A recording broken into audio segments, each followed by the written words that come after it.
கேள்வி நேரம் நிகழ்ச்சிக்காக உங்கள் அனைவரையும் அன்போடு வரவேற்கின்றேன். இன்றைய கேள்வி நேரம் நிகழ்ச்சியில் நம்ம என்ன தலைப்பில் விவாதிக்கப் போகிறோம் என்பதை ஒரு படத்தொகுப்பை பார்த்த பிறகு பயணிக்கலாம்.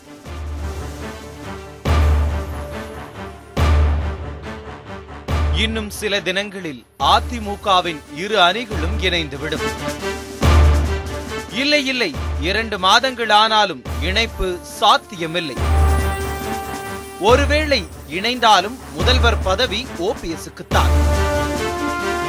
வாய்ப்பே இல்லை, எப்போதும் போல எடப்பாடியே தொடருவார். இப்படி முரண்பட்ட கருத்துக்கள் தான் அதிமுகவின் இணைப்பு முயற்சிகளை இழுத்துக்கொண்டே செல்கிறது. இன்றைய திருப்பமாக இணைவதை தொண்டர்கள் விரும்பவில்லை என்று கூறினார் ஓபிஎஸ் அணியின் செம்மலை. இதற்கு எடப்பாடி அணி எப்படி எதிர்வினை ஆற்றப் போகிறது என்ற எதிர்பார்ப்பு தற்போது எழுந்துள்ளது. இதுவே இன்றைய கேள்வி நேரத்துக்கான களத்தையும் 5 அழுத்தமான கேள்விகளையும் எழுப்பியுள்ளது.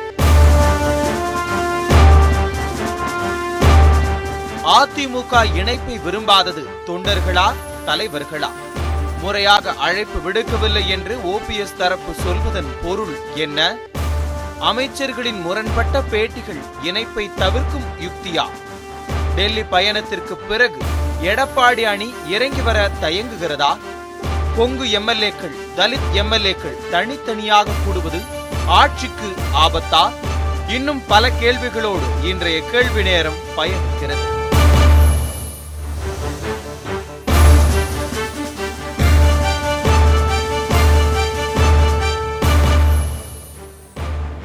அதிமுகவினுடைய 2 அணிகள் இணைவதில் சிக்கல் நீடித்து கொண்டே இருக்கிறது. ஒவ்வொரு நாளும் நல்ல செய்தி வரும் என்று 2 தரப்பிலும் சொல்கிறார்கள். உகந்த சூழல் உருவாகி இருக்கிறது என்கிறார்கள். ஆனால் இணைப்பில் முட்டுக்கட்டைகள் பல வண்ணங்களில் பல முகங்களில் வந்து கொண்டே இருக்கிறது. நம்ம இது தொடர்பாக தான் வாதிக்க இருக்கிறோம். குறிப்பாக செம்மலை அவர்களினுடைய செய்தியாளர் சந்திப்பு பேட்டி இன்னும் இந்த இணைப்பு சாத்தியப்படுமா என்கிற கேள்வியை எழுப்பி இருக்கிறது. நான் கருத்துரையாளர்களை உங்களுக்கு அறிமுகம் செய்து விடுகிறேன். அதிமுக 2 அணிகள் இணைவதை தொண்டர்கள் விரும்பவில்லையா என்கிற தளத்தில் தான் நம்ம வாதிக்க இருக்கிறோம். அதிமுக அம்மானியிலிருந்து திரு புகழேந்தி அவர்கள் வணக்கம். மூத்த பத்திரிகையாளர் திரு ரமேஷ் அவர்கள் வணக்கம். விடுதலை சிறுத்தைகள் கட்சியிலிருந்து திரு ஆளூர் ஷானவாஸ் அவர்கள் வணக்கம். ஓபிஎஸ் அணியிலிருந்து திரு பாபு முருகவேல் அவர்கள் வணக்கம். நால்வரையும் வரவேற்று டெல்லியிலிருந்து பத்திரிகையாளர் ஸ்ருதி சாகர் யாமுனன் அவர்களும் நம்மோடு இணைகிறார். அவரையும் வரவேற்று விவாதத்திற்குள் செல்லலாம். பாபு முருகவேல், உங்களிடமிருந்து ஆரம்பிக்கிறேன். திரு செம்மலை அவர்களினுடைய செய்தியாளர் சந்திப்பில் தொண்டர்கள் விரும்பலை, அதை ஒரு தீர்மானமாகவே நிறைவேற்றியிருக்கிறார்கள். ஓபிஎஸ் தலைமைக்கு கட்டுப்படுவோம் அப்படின்னு சொன்னாலும் தொண்டர்கள் விரும்பாததற்கு என்ன காரணம்? அதுக்கு முன்னாடி இந்த தேர்தல் ஆணையத்துடைய உத்தரவுக்கு முன்னாடி நீங்கள் ஓபிஎஸ் அணின்னு போட்டிங்க, அதை நாங்கள் வரவேற்கிறோம். ஆனால் தேர்தல் ஆணையம் இப்போ அவங்கள அதிமுக அம்மான்னு மாதிரி நீங்கள் வந்து அதிமுக புரட்சி தலைவி அம்மான்னு எங்களை போட்டி குறிப்பிட்டீங்கன்னா மகிழ்ச்சியாக இருக்கும். அது ஒரு எங்களுடைய ஒரு வேண்டுகோள். ஒன்று. அதுக்கப்புறம் இன்றைக்கு வந்து மரியாதைக்குரிய அண்ணன் செம்மலை அவர்கள் பேட்டியில் தெளிவாக சொல்லியிருக்கிறார், இது வந்து அதாவது செயல் வீரர்கள் கூட்டம் அல்ல, இது ஒரு நிர்வாகிகளுடைய ஆலோசனை கூட்டம். அந்த ஆலோசனை கூட்டத்திலே உறுப்பினர்கள், தொண்டர்கள் இந்த இணைப்பை விரும்பவில்லை, வேண்டாம் என்று சொல்ல இந்த இணைப்பை விரும்பவில்லை. அதையே நாம் எடுத்துக்கொண்டால் அடுத்த கட்டத்திற்கு நாம் நகர்வதற்கு உண்டான ஒரு வாய்ப்பை தடுத்துவிடும். இருந்தாலும் அவருடைய கருத்தையும் நாங்கள் கருத்தில் கொள்வோம் என்கின்ற அடிப்படையில் தான் அவருடைய அந்த பேட்டி இன்னைக்கு கொடுத்த அந்த சேலத்தில் கொடுத்த பேட்டி இருக்கிறது. நாம் இதை அதாவது ஒரு ஜனநாயக இயக்கத்திலே பொதுவாக நான் திரு பாபு முருகவேல்கிட்ட ஓபிஎஸ் தான் இறுதி முடிவை எடுக்க போகிறார், அதையும் நீங்கள் வந்து சொல்றீங்க. என் கேள்வி, ஏன் நிர்வாகிகள் அவர்களும் அதிமுகவுக்கு வாக்களித்தவர்களா, ஏன் அவர்கள் விரும்பல? அதற்கு பதில் வேண்டும். ஏன் அவங்க விரும்பல? இல்ல விரும்பலன்னா அவங்களுடைய இப்ப எதிரணியினருடைய அது அதிமுக அம்மாவினுடைய அணியை சார்ந்தவர்கள் அவர்கள் நடந்து கொள்ளக்கூடிய விதம், செயல், பேச்சொன்று சொல்லொன்றாக இருந்து கொண்டிருக்கிறது. அவருடைய நாளுக்கு நாள் அவருடைய மாறுபட்ட கருத்துக்கள் இருக்கிறது. எங்களுடைய கருத்து, எங்களுடைய டிமாண்டுன்னு 2 தான். ஃப்ரம் த டே 1 7 பிப்ரவரி 2017 ஒரே கருத்தை தாங்க நாங்கள் முன்வைத்துக் கொண்டிருக்கிறோம். 2 கருத்துக்கள். இந்த 2 கருத்துக்களுக்கு உட்பட்டு வருகின்ற பட்சத்தில் அடுத்த கட்டமான நகருக்கு நாம் செல்லலாம் என்கின்ற ஒரு அடிப்படையில் இருந்து கொண்டிருக்கிறோம். பேசிக்கான எங்களுடைய ரெக்ரூட்மெண்ட் அந்த 2 விஷயம். அந்த 2 விஷயத்தை பூர்த்தி செய்ய முடியாத பட்சத்திலே அடுத்த கட்டமாக நாங்கள் நகர்வதற்கு நாங்கள் விருப்பப்படவில்லை. இதுதான் நாங்கள் தெளிவா சொல்றோம். நீங்க ஆரம்பத்திலிருந்து நீங்க தெளிவா தான் சொல்றீங்க. ஆனா எங்களுக்கு என்ன குழப்பம்னா, திடீரென்று ஓபிஎஸ் அவர்கள் வந்து உகந்த சூழல் உருவாகி விட்டது அப்படின்ற, எல்லாம் இணைஞ்சு வந்துரும் அப்படின்ற, நாளைக்கே சந்திப்பதற்கான வாய்ப்பு அப்படின்னு சொல்றாங்க. திடீர்னு மறுநாள் இது ஏன் இந்த கண்ணாமூச்சி ஆட்டம் நடக்குது, அதை தெளிவுபடுத்துவதற்கு அதுதான் அவரோட பேச்சு தெளிவாக இருக்கிறது. உகந்த சூழ்நிலை உருவாகி கொண்டிருக்கிறது. காரணம், எதிரணியிலிருந்து நம்பகத்தகுந்த தகவல்கள் எங்களுக்கு வந்திருந்த அடிப்படையில் ரகசியமா ஒரு பேச்சுவார்த்தை போகுது. இல்ல ரகசியமானு சொல்ல முடியாது. இதுல ரகசியத்துக்கு ஒண்ணுமே இல்ல. ஒரு குடும்பத்தில் உள்ள ஒரு சண்டையில் இருக்கக்கூடிய அந்த சண்டை பிணக்குகளை தீர்த்து வைத்து இரு அணிகளும் ஒன்றாக இணைய வேண்டும் என்பதுதானே தவிர இதுல ரகசியத்திற்கு இடமே கிடையாது. ஒரு தகவல் பரிமாற்றம் தான். நாங்க இந்த மாதிரி பொசிஷன்ல இருக்கிறோம், நீங்க இந்த மாதிரி பொசிஷன்ல இருக்கீங்க, எங்களை தெரிந்து கொள்வதற்கான ஒரு முயற்சி. அப்போ அந்த முயற்சிகள் வருகின்ற போது நல்ல சுமூகமான சூழ்நிலை உருவாகி கொண்டிருக்கிறது. இருக்கிறத வெளிப்படையா நாங்க சொல்றோம். நாங்க பேசவே இல்லை, யாரும் எங்களுக்கு தகவல் சொல்லவில்லை, எங்களுடைய கருத்து பரிமாற்றம் இல்லை என்று நாங்கள் எந்த இடத்திலுமே மறுக்கவில்லை. தகவல் வந்திருக்கிறது. இன்னொன்று இதில் நீங்க பாத்தீங்கன்னா மரியாதைக்குரிய வைத்தியலிங்கம் அவர்கள் சொல்லுகின்ற போது நாங்கள் SMS அனுப்பிவிட்டோம். இது முதலிலே முறையா என்பதை நீங்கள் புரிந்து கொள்ள வேண்டும். இரண்டு பேருமே அதற்கு பிறகுதான் உகந்த சூழல் உருவாகி விட்டதாக OPS தரப்புல சொல்றாங்க. இப்ப நான் என்ன கேட்கிறேன்னா, உங்களுடைய இரண்டு கோரிக்கைகள் ஆரம்பத்திலிருந்தே சந்தேகத்திற்கு இடமாக இருக்கிற பட்சத்தில் நீங்க இடையில திடீர்னு உகந்த சூழல்னு எதை சொன்னீங்க? இல்லதான் இது இந்த இரண்டு கருத்துக்களுக்கும் எங்களுடைய டிமாண்டுகளுக்கும் இவங்க ஒத்து வந்து விடுகிறார்கள். யார் அந்த உத்தரவாதத்தை இல்ல வரக்கூடிய ஒரு சூழ்நிலை உருவாகி கொண்டு அந்த சூழ்நிலை எப்படி வந்தது? எப்படி நம்புனீங்க? நாங்கள் நம்புகிறோம். எப்படி நம்புனீங்க? அவருடைய பேச்சுவார்த்தை இங்க பாத்தீங்கன்னா அந்த உத்தரவாதத்தை இல்ல நாங்க வந்து முதல்ல எடுத்துட்டோம் எடுத்துட்டோம்னு சொல்றாங்க. அப்ப நாங்க என்ன சொல்றோம், எங்களுடைய தர்ம யுத்தத்துக்கு கிடைத்த முதல் வெற்றி அப்படின்னு சொல்றோம். உடனே அங்க கவுண்டர் அட்டாக் என்னன்னா, நீங்க சொல்லல நாங்க எடுக்கல, நீங்க ட்ரம்ப் ஜெயிச்சா கூட இவர் சொன்னா இவர் ஜெயிச்சா தான் சொல்லுவாரு, இவர் எல்லாம் தான் சொல்லுவார். அந்த மாதிரி ஒரு முரண்பட்ட கருத்துக்கள். ஒரு சுமூகமான சூழ்நிலை வருகின்ற போது பேச்சுவார்த்தைகள் சுமூகமாக இருக்க வேண்டும். ஏன்னா ஒரு முக்கியமான இடத்துல இருப்பவர்கள் வார்த்தைகளை வெளியிட்டு விடக்கூடாது. இப்போ திரு செம்மலை அவர்களும் வார்த்தையை வெளியிட்டுட்டாரே. ஏன்னா இருங்க, இணைப்பு இன்னும் நடக்கல, பேச்சுவார்த்தை தொடங்கல. ஆனால் OPS அவர்களை தான் தொண்டர்கள் முழுமையாக ஏற்றுக்கொண்டதாக அறிவிக்கிறார். விரைவில் OPS தலைமையில் நல்லாட்சி அப்படின்றார். அப்ப நீங்களும் அதை விரும்பலையோ? இப்ப நீங்க பேசுவது, இப்ப திரு செம்மலை அவர்கள் நினைத்திருந்தால் நிர்வாகி கூட்டத்தை ரகசியமா நினைச்சு அந்த தீர்மானத்தை கொண்டு போய் OPS அவர்கள்ட்ட ரகசியமாவே கொடுத்திருக்க முடியும். இருங்க, அதிமுகவில் பல நேரங்கள்ல கூட்டங்கள் கூட்டப்படுவதும் செய்திகள் வெளியே வராமல் இருப்பதும் நம்ம அறிந்ததுதான். அப்போ உங்களுக்கு தெளிவு தேவைப்படுது. செய்தியாளர்கிட்ட இந்த செய்தியை கடத்தணும்னு விரும்புறீங்க, கடத்துறீங்க. இல்ல அது முற்றிலுமா நான் மறுக்கிறேன். அதுதானே, எப்படி இல்லாட்டி செய்தியாளர்கிட்ட இதை சொல்ல முடியும்? இல்ல பேச்சுவார்த்தை தொடங்காததற்கு முன்பே ஒரு 2 தினங்களுக்கு முன்பாக வழக்கம் போல செய்தியாளர்கள் கிரீன்வே சாலையில் இருக்கக்கூடிய இல்லத்தில் குவிகிறார்கள். முக்கியமான செய்திகள் இன்றைக்கு வெளிவர இருக்கிறது என்று அங்கு குவிகிறாங்க. அன்னைக்கு முக்கியமான நிர்வாகிகள் கிரீன்வே இல்லத்திற்கு வரவே இல்லை. இருக்கின்ற 3-4 முக்கிய நிர்வாகிகளும் அங்கிருந்து புறப்பட்டு வீனஸ் காலனி இல்லத்திற்கு அண்ணன் அவர்களை சந்திப்பதற்காக செல்கிறார்கள். உடனே செய்தியாளர்கள்லாம் புறப்பட்டு அங்க போறாங்க. எந்த விதமான முக்கியமான நிகழ்வு அன்றைக்கு நடைபெற போவதில்லை. ஆனால் செய்தியாளர்கள் ஏதாவது நமக்கு செய்தி கிடைக்குமா, இன்றைக்கு ஒரு பரபரப்பான ஒரு சூழ்நிலை உருவாக்க முடியுமா என்கின்ற எண்ணத்தோடு இருக்கின்ற போது நாங்கள் மறைமுகமாகவோ நீங்க தீனி போறீங்க. இல்ல நாங்கள் மறைமுகமாகவோ எதுவுமே நடத்த முடியாதுன்னு சொல்ல வரேன். இல்ல மறைமுகமாக இல்ல.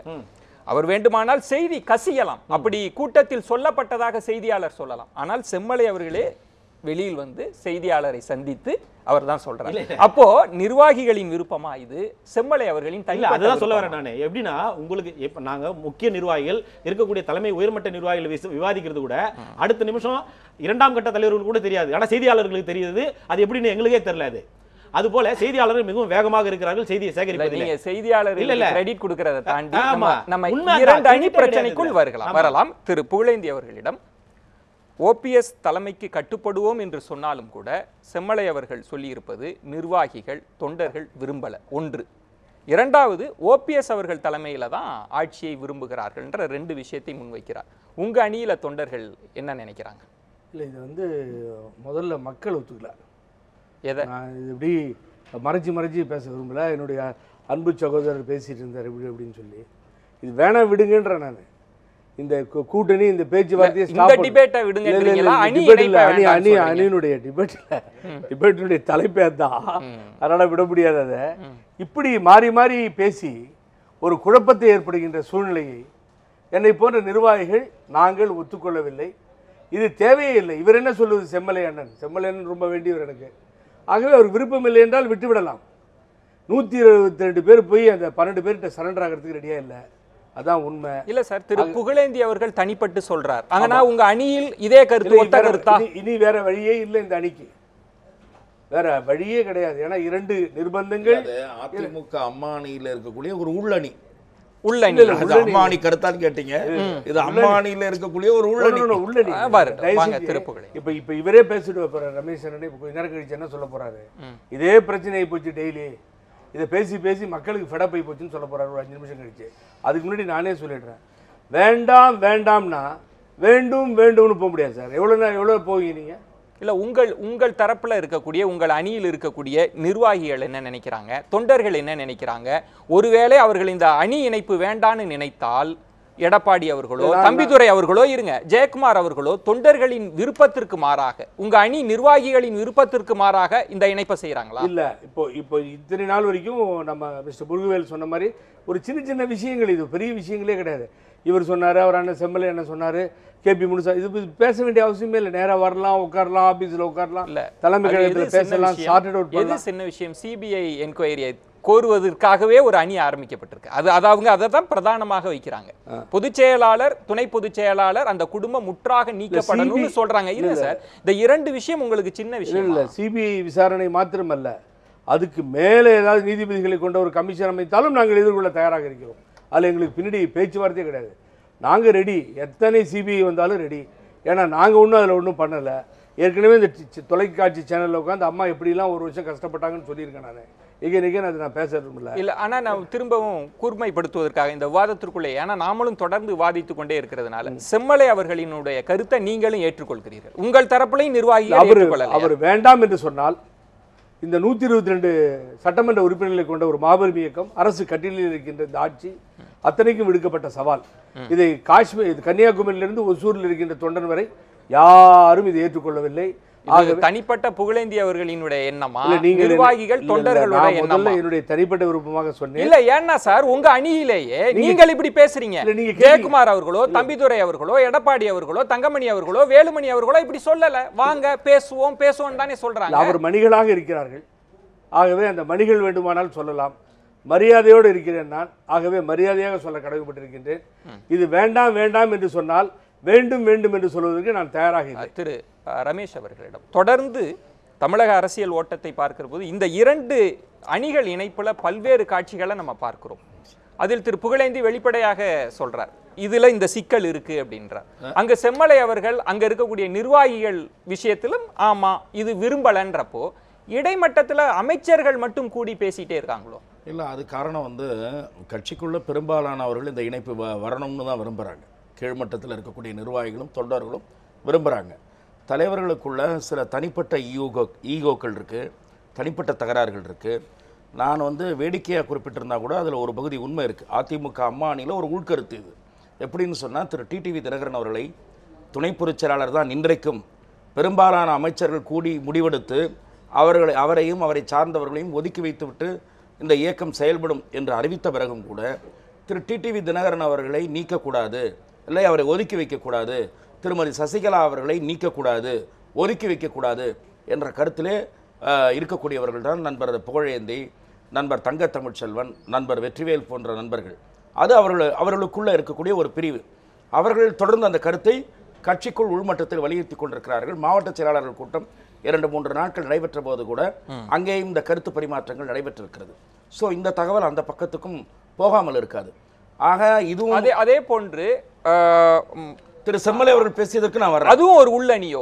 செம்மலை அவர்களும் அதுலயும் ஒரு உள்ளணியா இருக்காங்க. உள்ளணி இல்ல, அதை அப்படி பார்க்க மாட்டீங்க? இல்ல இல்ல, நான் பார்க்காம இல்லை. அதாவது அது நிச்சயமாக பேச்சுவார்த்தைக்கு உதவக்கூடிய கருத்தல்ல.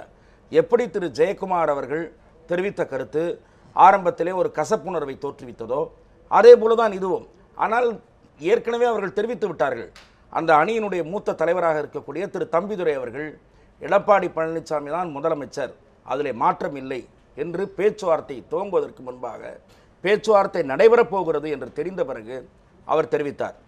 அதனுடைய எதிர்வினை போலதான் இதுவும் நடைபெற்று திரு ரமேஷ் அவர்களிடம் அது இவர்கள் அணிக்கு அது ஒரு இஷ்யூவே இல்லை. ஏன்னா அவங்க சொல்வது எங்களுக்கு பதவி முக்கியமல்ல, எடப்பாடி அவர்கள் நிரந்தர முதலமைச்சர். அந்த ரெண்டு கோரிக்கைகளிலுமே கூட அவர்கள் எதிர்பார்த்த எதிர்வினை கிடைக்கவில்லை. அதை சொல்ல முடியும், அவர்களாலே சொல்ல முடியும். அவர்கள் சொல்லிக் கொண்டு இருக்கிறார்கள் தனிப்பட்ட உரையாடல்களின் போது. என்ன, நான் இப்போ அண்மையில் நடைபெற்ற ஒரு விஷயத்தை நான் உங்களுக்கு சுட்டி காட்டினேன். சேலத்துக்கு முதலமைச்சர் போகிறார். அங்கே அது தொடர்பாக அவரை வரவேற்பது தொடர்பாக நேற்று ஒரு ஆலோசனை கூட்டம் நடைபெறுகிறது. அந்த ஆலோசனை கூட்டத்தில் இருந்த அத்தனை நிர்வாகிகளும் முதலமைச்சருக்கு வேண்டியவர்கள், அதிமுக அம்மா அணியினுடைய நிர்வாகிகள். அங்கே பின்னாலே மாட்டப்பட்டிருக்கிற பேனரில் மறைந்த முதலமைச்சர் படத்தோடு திருமதி சசிகலா அவர்களுடைய படமும் இருக்கிறது. இவர்கள் ஒதுக்கி வைத்து விட்டேன் என்று சொல்வதற்கு பிறகு இன்னமும் அந்த படம் அவர்கள் அங்கே மாட்டியிருக்க வேண்டிய அவசியம் இல்லை. வெறும் மறைந்த முதலமைச்சருடைய படம் மட்டும் இருந்திருந்தால் கூட போதுமானது.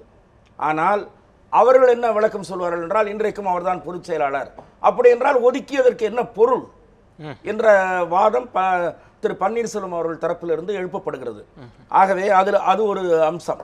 இதெல்லாம் பேச்சுவார்த்தைக்கு முட்டுக்கட்டையாக அதிமுக புரட்சித் தலைவர் தரப்பு அணியின் சார்பிலே சுட்டிக்காட்டப்படுகிற அம்சங்கள். அதே போல் அஃபிடவிட்டுகள் தாக்கல் செய்யப்படுகின்றன, வேகமாக கையெழுத்துகள் வாங்கப்படுகின்றன. அந்த வேகமாக வாங்குகிற கையெழுத்துக்களில் என்ன சொல்லி கேட்குறாங்க, திருமதி சசிகலா அவர்கள் பொதுச் செயலாளராக பொதுக்குழு வந்து நியமித்திருக்கிறது, அவர்கள் தேர்ந்தெடுத்தேன் என்று சொல்கிறார்கள், அது நியமனம் தான். அந்த நியமனம் வந்து நாங்கள் ஏற்றுக்கொண்டிருக்கிறோம் அவரது தலைமையை. அந்த அணிக்கு சின்னத்தை பெறுவதற்கான அது ஒரு முயற்சி.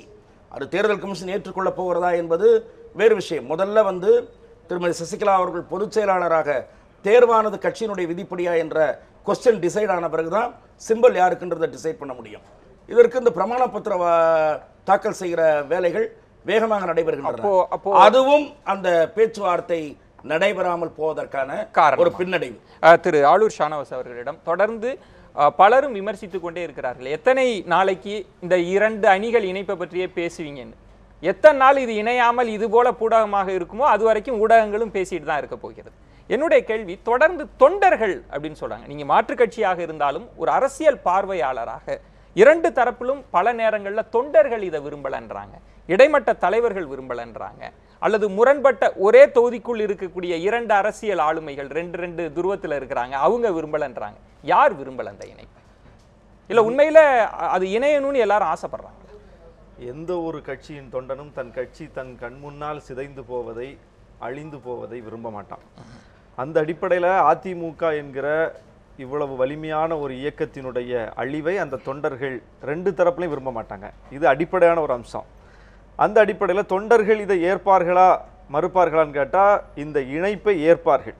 ஏன்னா அந்த இணைப்பின் மூலம் கட்சியினுடைய சின்னம் மீண்டு கிடைக்கும், அதன் மூலம் வந்து இந்த ஆட்சி நிலைக்கும்னா அது தொண்டர்கள் வந்து அதைத்தானே விரும்புவாங்க. அதில் நமக்கு வாதம் செய்யறதுக்கு இடம் இல்லை. 2வது கேள்விக்கு இடம் இல்லை. தொண்டர்கள் விரும்புவார்களா விரும்ப மாட்டார்களா, அதில் 2வது கேள்விக்கு இடம் இல்லை. தொண்டர்கள் விரும்புவார்கள் தன் கட்சி ஆட்சியில் இருப்பதை, தங்கள் தலைவர்கள் ஆட்சி நிலைப்பதற்கு சின்னம் தேவையில்லையே. அது இல்ல, அந்த கட்சியினுடைய சின்னம் தான் அந்த கட்சிக்கான ஒரு பெரிய அடிநாதமே. அந்த கட்சியை வந்து உயிர்ப்போட வைத்திருப்பதே இரட்டை இலை தான். இரட்டை இலை தான் வந்து அந்த கட்சியை உயிர்ப்போட வைத்திருக்குது. அதனால அந்த சின்னத்துல வந்து அதில் காம்ப்ரமைஸ் பண்ண மாட்டாங்க. தொண்டர்கள் அதை விரும்புவார்கள். இது நாம அரசியல் கட்சியில இருந்து கருத்து சொன்னாலும் சரி, வெளியே இருந்து கருத்து சொன்னாலும் இது வந்து ஒரு இயங்கியல் போக்கு. அது யார் வேணாலும் சொல்லலாம், இதுதான் உண்மை. நம்ம அதை தாண்டி வந்துருவோம். இப்போ என்ன கேள்வினா, இந்த சண்டை அசல் சண்டையா அப்படிங்கறத கேள்வியே. நான் இந்த சண்டையவே அசல் சண்டையா பார்க்கல. 2 அணிகளுக்கு இடையில நடக்கிற சண்டையை நான் அசல் சண்டையா பார்க்கல. இந்த இணைந்துரும் என்று சொல்வதை நான் நம்பல. ஏண்டா இந்த இணைப்புக்கும் சாத்தியம் இல்லை, இந்த சண்டையும் அசலானதல்ல.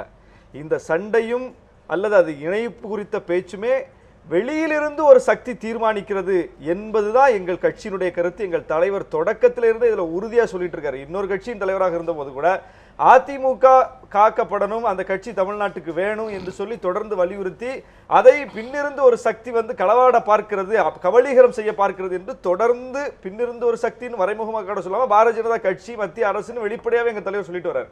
இப்போ பாபு முருகையில் சொல்லும் போது அழகா ஒன்று சொன்னார், எதை வந்து நாங்க பேசினாலும் எதை சந்தித்தாலும் எங்களுடைய எல்லா சந்திப்புகளையும் மோப்பம் பிடித்து நீங்கள் செய்தியாக்கி விடுகிறீர்கள், அது எங்கள் குற்றம் அல்ல உங்கள் குற்றம்னு உங்களை நோக்கி சொன்னார்.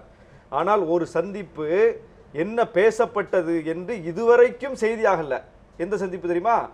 கொதி நிலையில் ஓபிஎஸ் அவர்களுடைய வீட்டில் போய் ஹெச் ராஜா அவர்கள் சந்தித்தார்கள். என்ன பேசினார்கள் என்று உங்களால் கண்டுபிடிக்க முடிந்ததா ஊடகங்களால்? ஆனால் ஊடகங்கள் கேட்டதற்கு ஓபிஎஸ் அவர்கள் வெளிப்படையாக சொல்லல. அப்ப எப்படி அது எப்படி சொல்லாமல் மறைக்கப்படுகிறது? செம்மலை சொல்றது வெளியே வருது, அவர் சொல்றது வெளியே வருது, இவர் சொல்றது வெளியே வருது, எல்லா சந்திப்பும் எல்லா நிகழ்வுகளும் வெளியே வருது. கேட்டா கேட்கறதுக்கு முன்னாடியே கூப்பிட்டு சொல்றாங்களே. ஏன் எச் ராஜா அவர்களுடன் ஓபிஎஸ் அவர்களுடன் சந்திப்பு குறித்து உங்களாலையும் கண்டுபிடிக்க முடியல? ஓபிஎஸ் அவர்கள் தெளிவுபடுத்தி இருக்கிறார், சில கோரிக்கைகளை அவர் முன்வைத்தார், நான் அதற்கு உடன்படவில்லை. என்ன கோரிக்கை? அதான் அவர் சொல்லல. அதுதான் நான் சொல்ல வர்றேன். அப்பா அவர்கள் யாருடைய கைப்பாவையாக இருக்கிறார்கள்? அந்த கோரிக்கை என்னவாக இருக்கும்? ஏனென்றால் அதற்கு மீண்டும் கேள்வி தொடுக்கப்பட்ட போது அவர் சொன்னது, நானே உடன்படவில்லை, பிறகு எதற்காக அதை பேசணும்னு சொல்லிட்டார். நான் அதை ஒத்துக்கிட்டா பேசலாம், நானே அதை ஒத்துக்கல. வடிவேலு காமெடி ஒன்று, வெளிப்படையான ஒரு காமெடி உண்டு, அடிச்சு கூட கேட்பாங்க, அப்பவும் சொல்லிடாதீங்க, எதையா சொல்லாதுன்னு சொல்ற அப்படின்னு ஒரு காமெடி உண்டு. நான் ஒரு விளையாட்டுக்காக கேலிக்காக இது சொல்ல, இன்னைக்கு நடக்கிறது எல்லாமே அப்படித்தான் இருக்குது. நீங்க அந்த விஷயம் மட்டுமில்ல, சசிகலா அவர்களை நீக்க வேண்டும் என்பதுதான் இவர்களுடைய பிரதான கோரிக்கை. முதலமைச்சர் மறைவு குறித்து விசாரணை வேண்டும் என்பது இரண்டாவது கோரிக்கை. இந்த ரெண்டுக்காக தானே இவங்க இன்னைக்கு வந்து கட்சியை பிளந்திருக்காங்க. இந்த ரெண்டுக்காக தானே இன்னைக்கு தீவிரமா இருக்கிறாங்க. இணைப்பை தள்ளி போடுவது அல்லது இணைப்பை சாத்தியமில்லை என்று சொல்வதற்கு கூட இந்த இரண்டு தானே காரணம். நான் என்ன கேட்கிறேன், அடிப்படையில் சசிகலா அவர்கள் நீக்கப்பட வேண்டும் என்றால் இவர்கள் வெளிப்படையாக சொல்லட்டும், எதற்காக நீக்கப்பட வேண்டும், சசிகலா செய்திருக்கிற குற்றச்செயல்கள் என்ன, பட்டியல் போடட்டுமே. இதுவரைக்கும் ஒரு குற்றச்செயலை பட்டியல் போட்டிருக்காங்களா? வெளிப்படையா சொல்ல இவங்க தயாரா? முதல்ல இவ்வளவு நாள் அதைத்தானே ஓபிஎஸ் அணி பேசி இருக்கிறாங்க. ஓபிஎஸ் என்ன சொல்றாரு, மரணத்தில் எனக்கு சந்தேகம் இல்லை, மக்களுக்கு சந்தேகம் இருக்கிறதுங்கிறாரு. அப்பமா அவர் அப்படிதான் சொல்றாரு, எங்களுக்கு எந்த சந்தேகமும் இல்லை, மக்களுக்கு சந்தேகம் இருக்கிறது, அதனால் விசாரணை வைக்க சொல்றோம். அதை புகழையும் சொல்றாரு. அப்புறம் அதுக்கு எதற்கு ஒரு இயக்கம்? இன்னைக்கு அதிமுக அம்மாடியில் இருக்கிறவரே பெரும்பாலும் அந்த கோரிக்கை சொல்றாங்க, இதே கருத்தை சொல்றாங்களே, மக்களுக்கு சந்தேகம் இருந்தா விசாரணை நடக்கட்டும் அவங்களும் சொல்றாங்களே. சொல்றாங்க. அந்த விசாரணைக்கு ஏன் உத்தரவிடலன்றது தான் கேள்வி. மாநில அரசு பரிந்துரைக்க முடியும். மாநில அரசு நினைத்தால் பரிந்துரைக்க முடியும். நான் முடிச்சிடுறேன். விஷ்ணுபிரியா கொலை வழக்கு, இது போன்ற பல கொலை வழக்குகள்ல, அதாவது மரண விஷயங்கள்ல நீதிமன்றத்துல போய் போராடி சிபிஐ விசாரணைக்கு நாங்க சட்டமன்றத்திலே முதல் அமைச்சர் ஏற்றுக்கொள்ளவில்லை, அவர்கள் மட்டும் வானத்தில் இருந்து வந்தவரா என்று கேட்டபோது நீதிமன்றம் வேற ஒரு முடிவு எடுத்ததை நம்ம பார்த்தோம். சிபிஐ விசாரணை தான் உங்களுடைய பிரதான நோக்கம்னா அதுக்கு நீங்க எடப்பாடியை தொங்க வேண்டிய அவசியமே இல்லையா? நீதிமன்றத்துக்கு போங்க, வாங்கிட்டு வாங்க, நாங்க 1000 வழக்கில் வாங்கியிருக்கிறோமே. சரி, நம்ம பேசுவோம். டெல்லியிலிருந்து இன்னொரு பத்திரிகையாளர் ஸ்ருதி சாகர் யாமுனனும் இணைகிறார். நீங்க டெல்லியிலிருந்து இணைகிறதுனால இன்னும் கூடுதல் முக்கியத்துவம் இந்த விவாதத்துக்கு கிடைக்கும்னு நான் நினைக்கிறேன். திரு ஸ்ருதி சாகர் யாமுனன், இந்த அணிகள் இணைப்பை நீங்க பார்க்கிற போது இன்றைக்கு செம்மலை அவர்கள், ஏன்னா நேற்றுக்கு வந்து உகந்த சூழல், இன்றைக்கு ஒரு நல்ல முடிவு வரும் அப்படின்னு சொல்லுகிற போது நிர்வாகிகள் இதை விரும்பல அப்படின்றத அந்த தீர்மானத்தை செய்தியாளர்களிடமும் வெளிப்படையாக சொல்றார். இது ஏற்றுக்கொள்ள முடியாது. இரண்டாவது, ஓபிஎஸ் அவர்களைத்தான் விரும்புகிறார்கள் தொண்டர்கள், நிர்வாகிகள், அவர் தலைமையில் ஒரு நல்ல ஆட்சி விரைவில் ஏற்படும் அப்படின்னு சொல்றார். நீங்க எப்படி பார்க்கிறீங்க?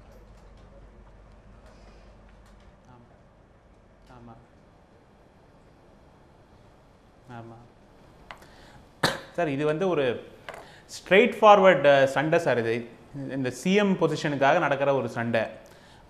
இப்போ நீங்கள் அதிமுகவில் வந்து இவங்க சசிகலாவை வந்து நாங்கள் ஒதுக்கி வைத்துட்டோம் அப்படின்னு சொல்லும் பொழுது அவங்க ஏன் இன்னும் ரிசைன் பண்ணலங்கிற ஒரு கேள்வி வருது.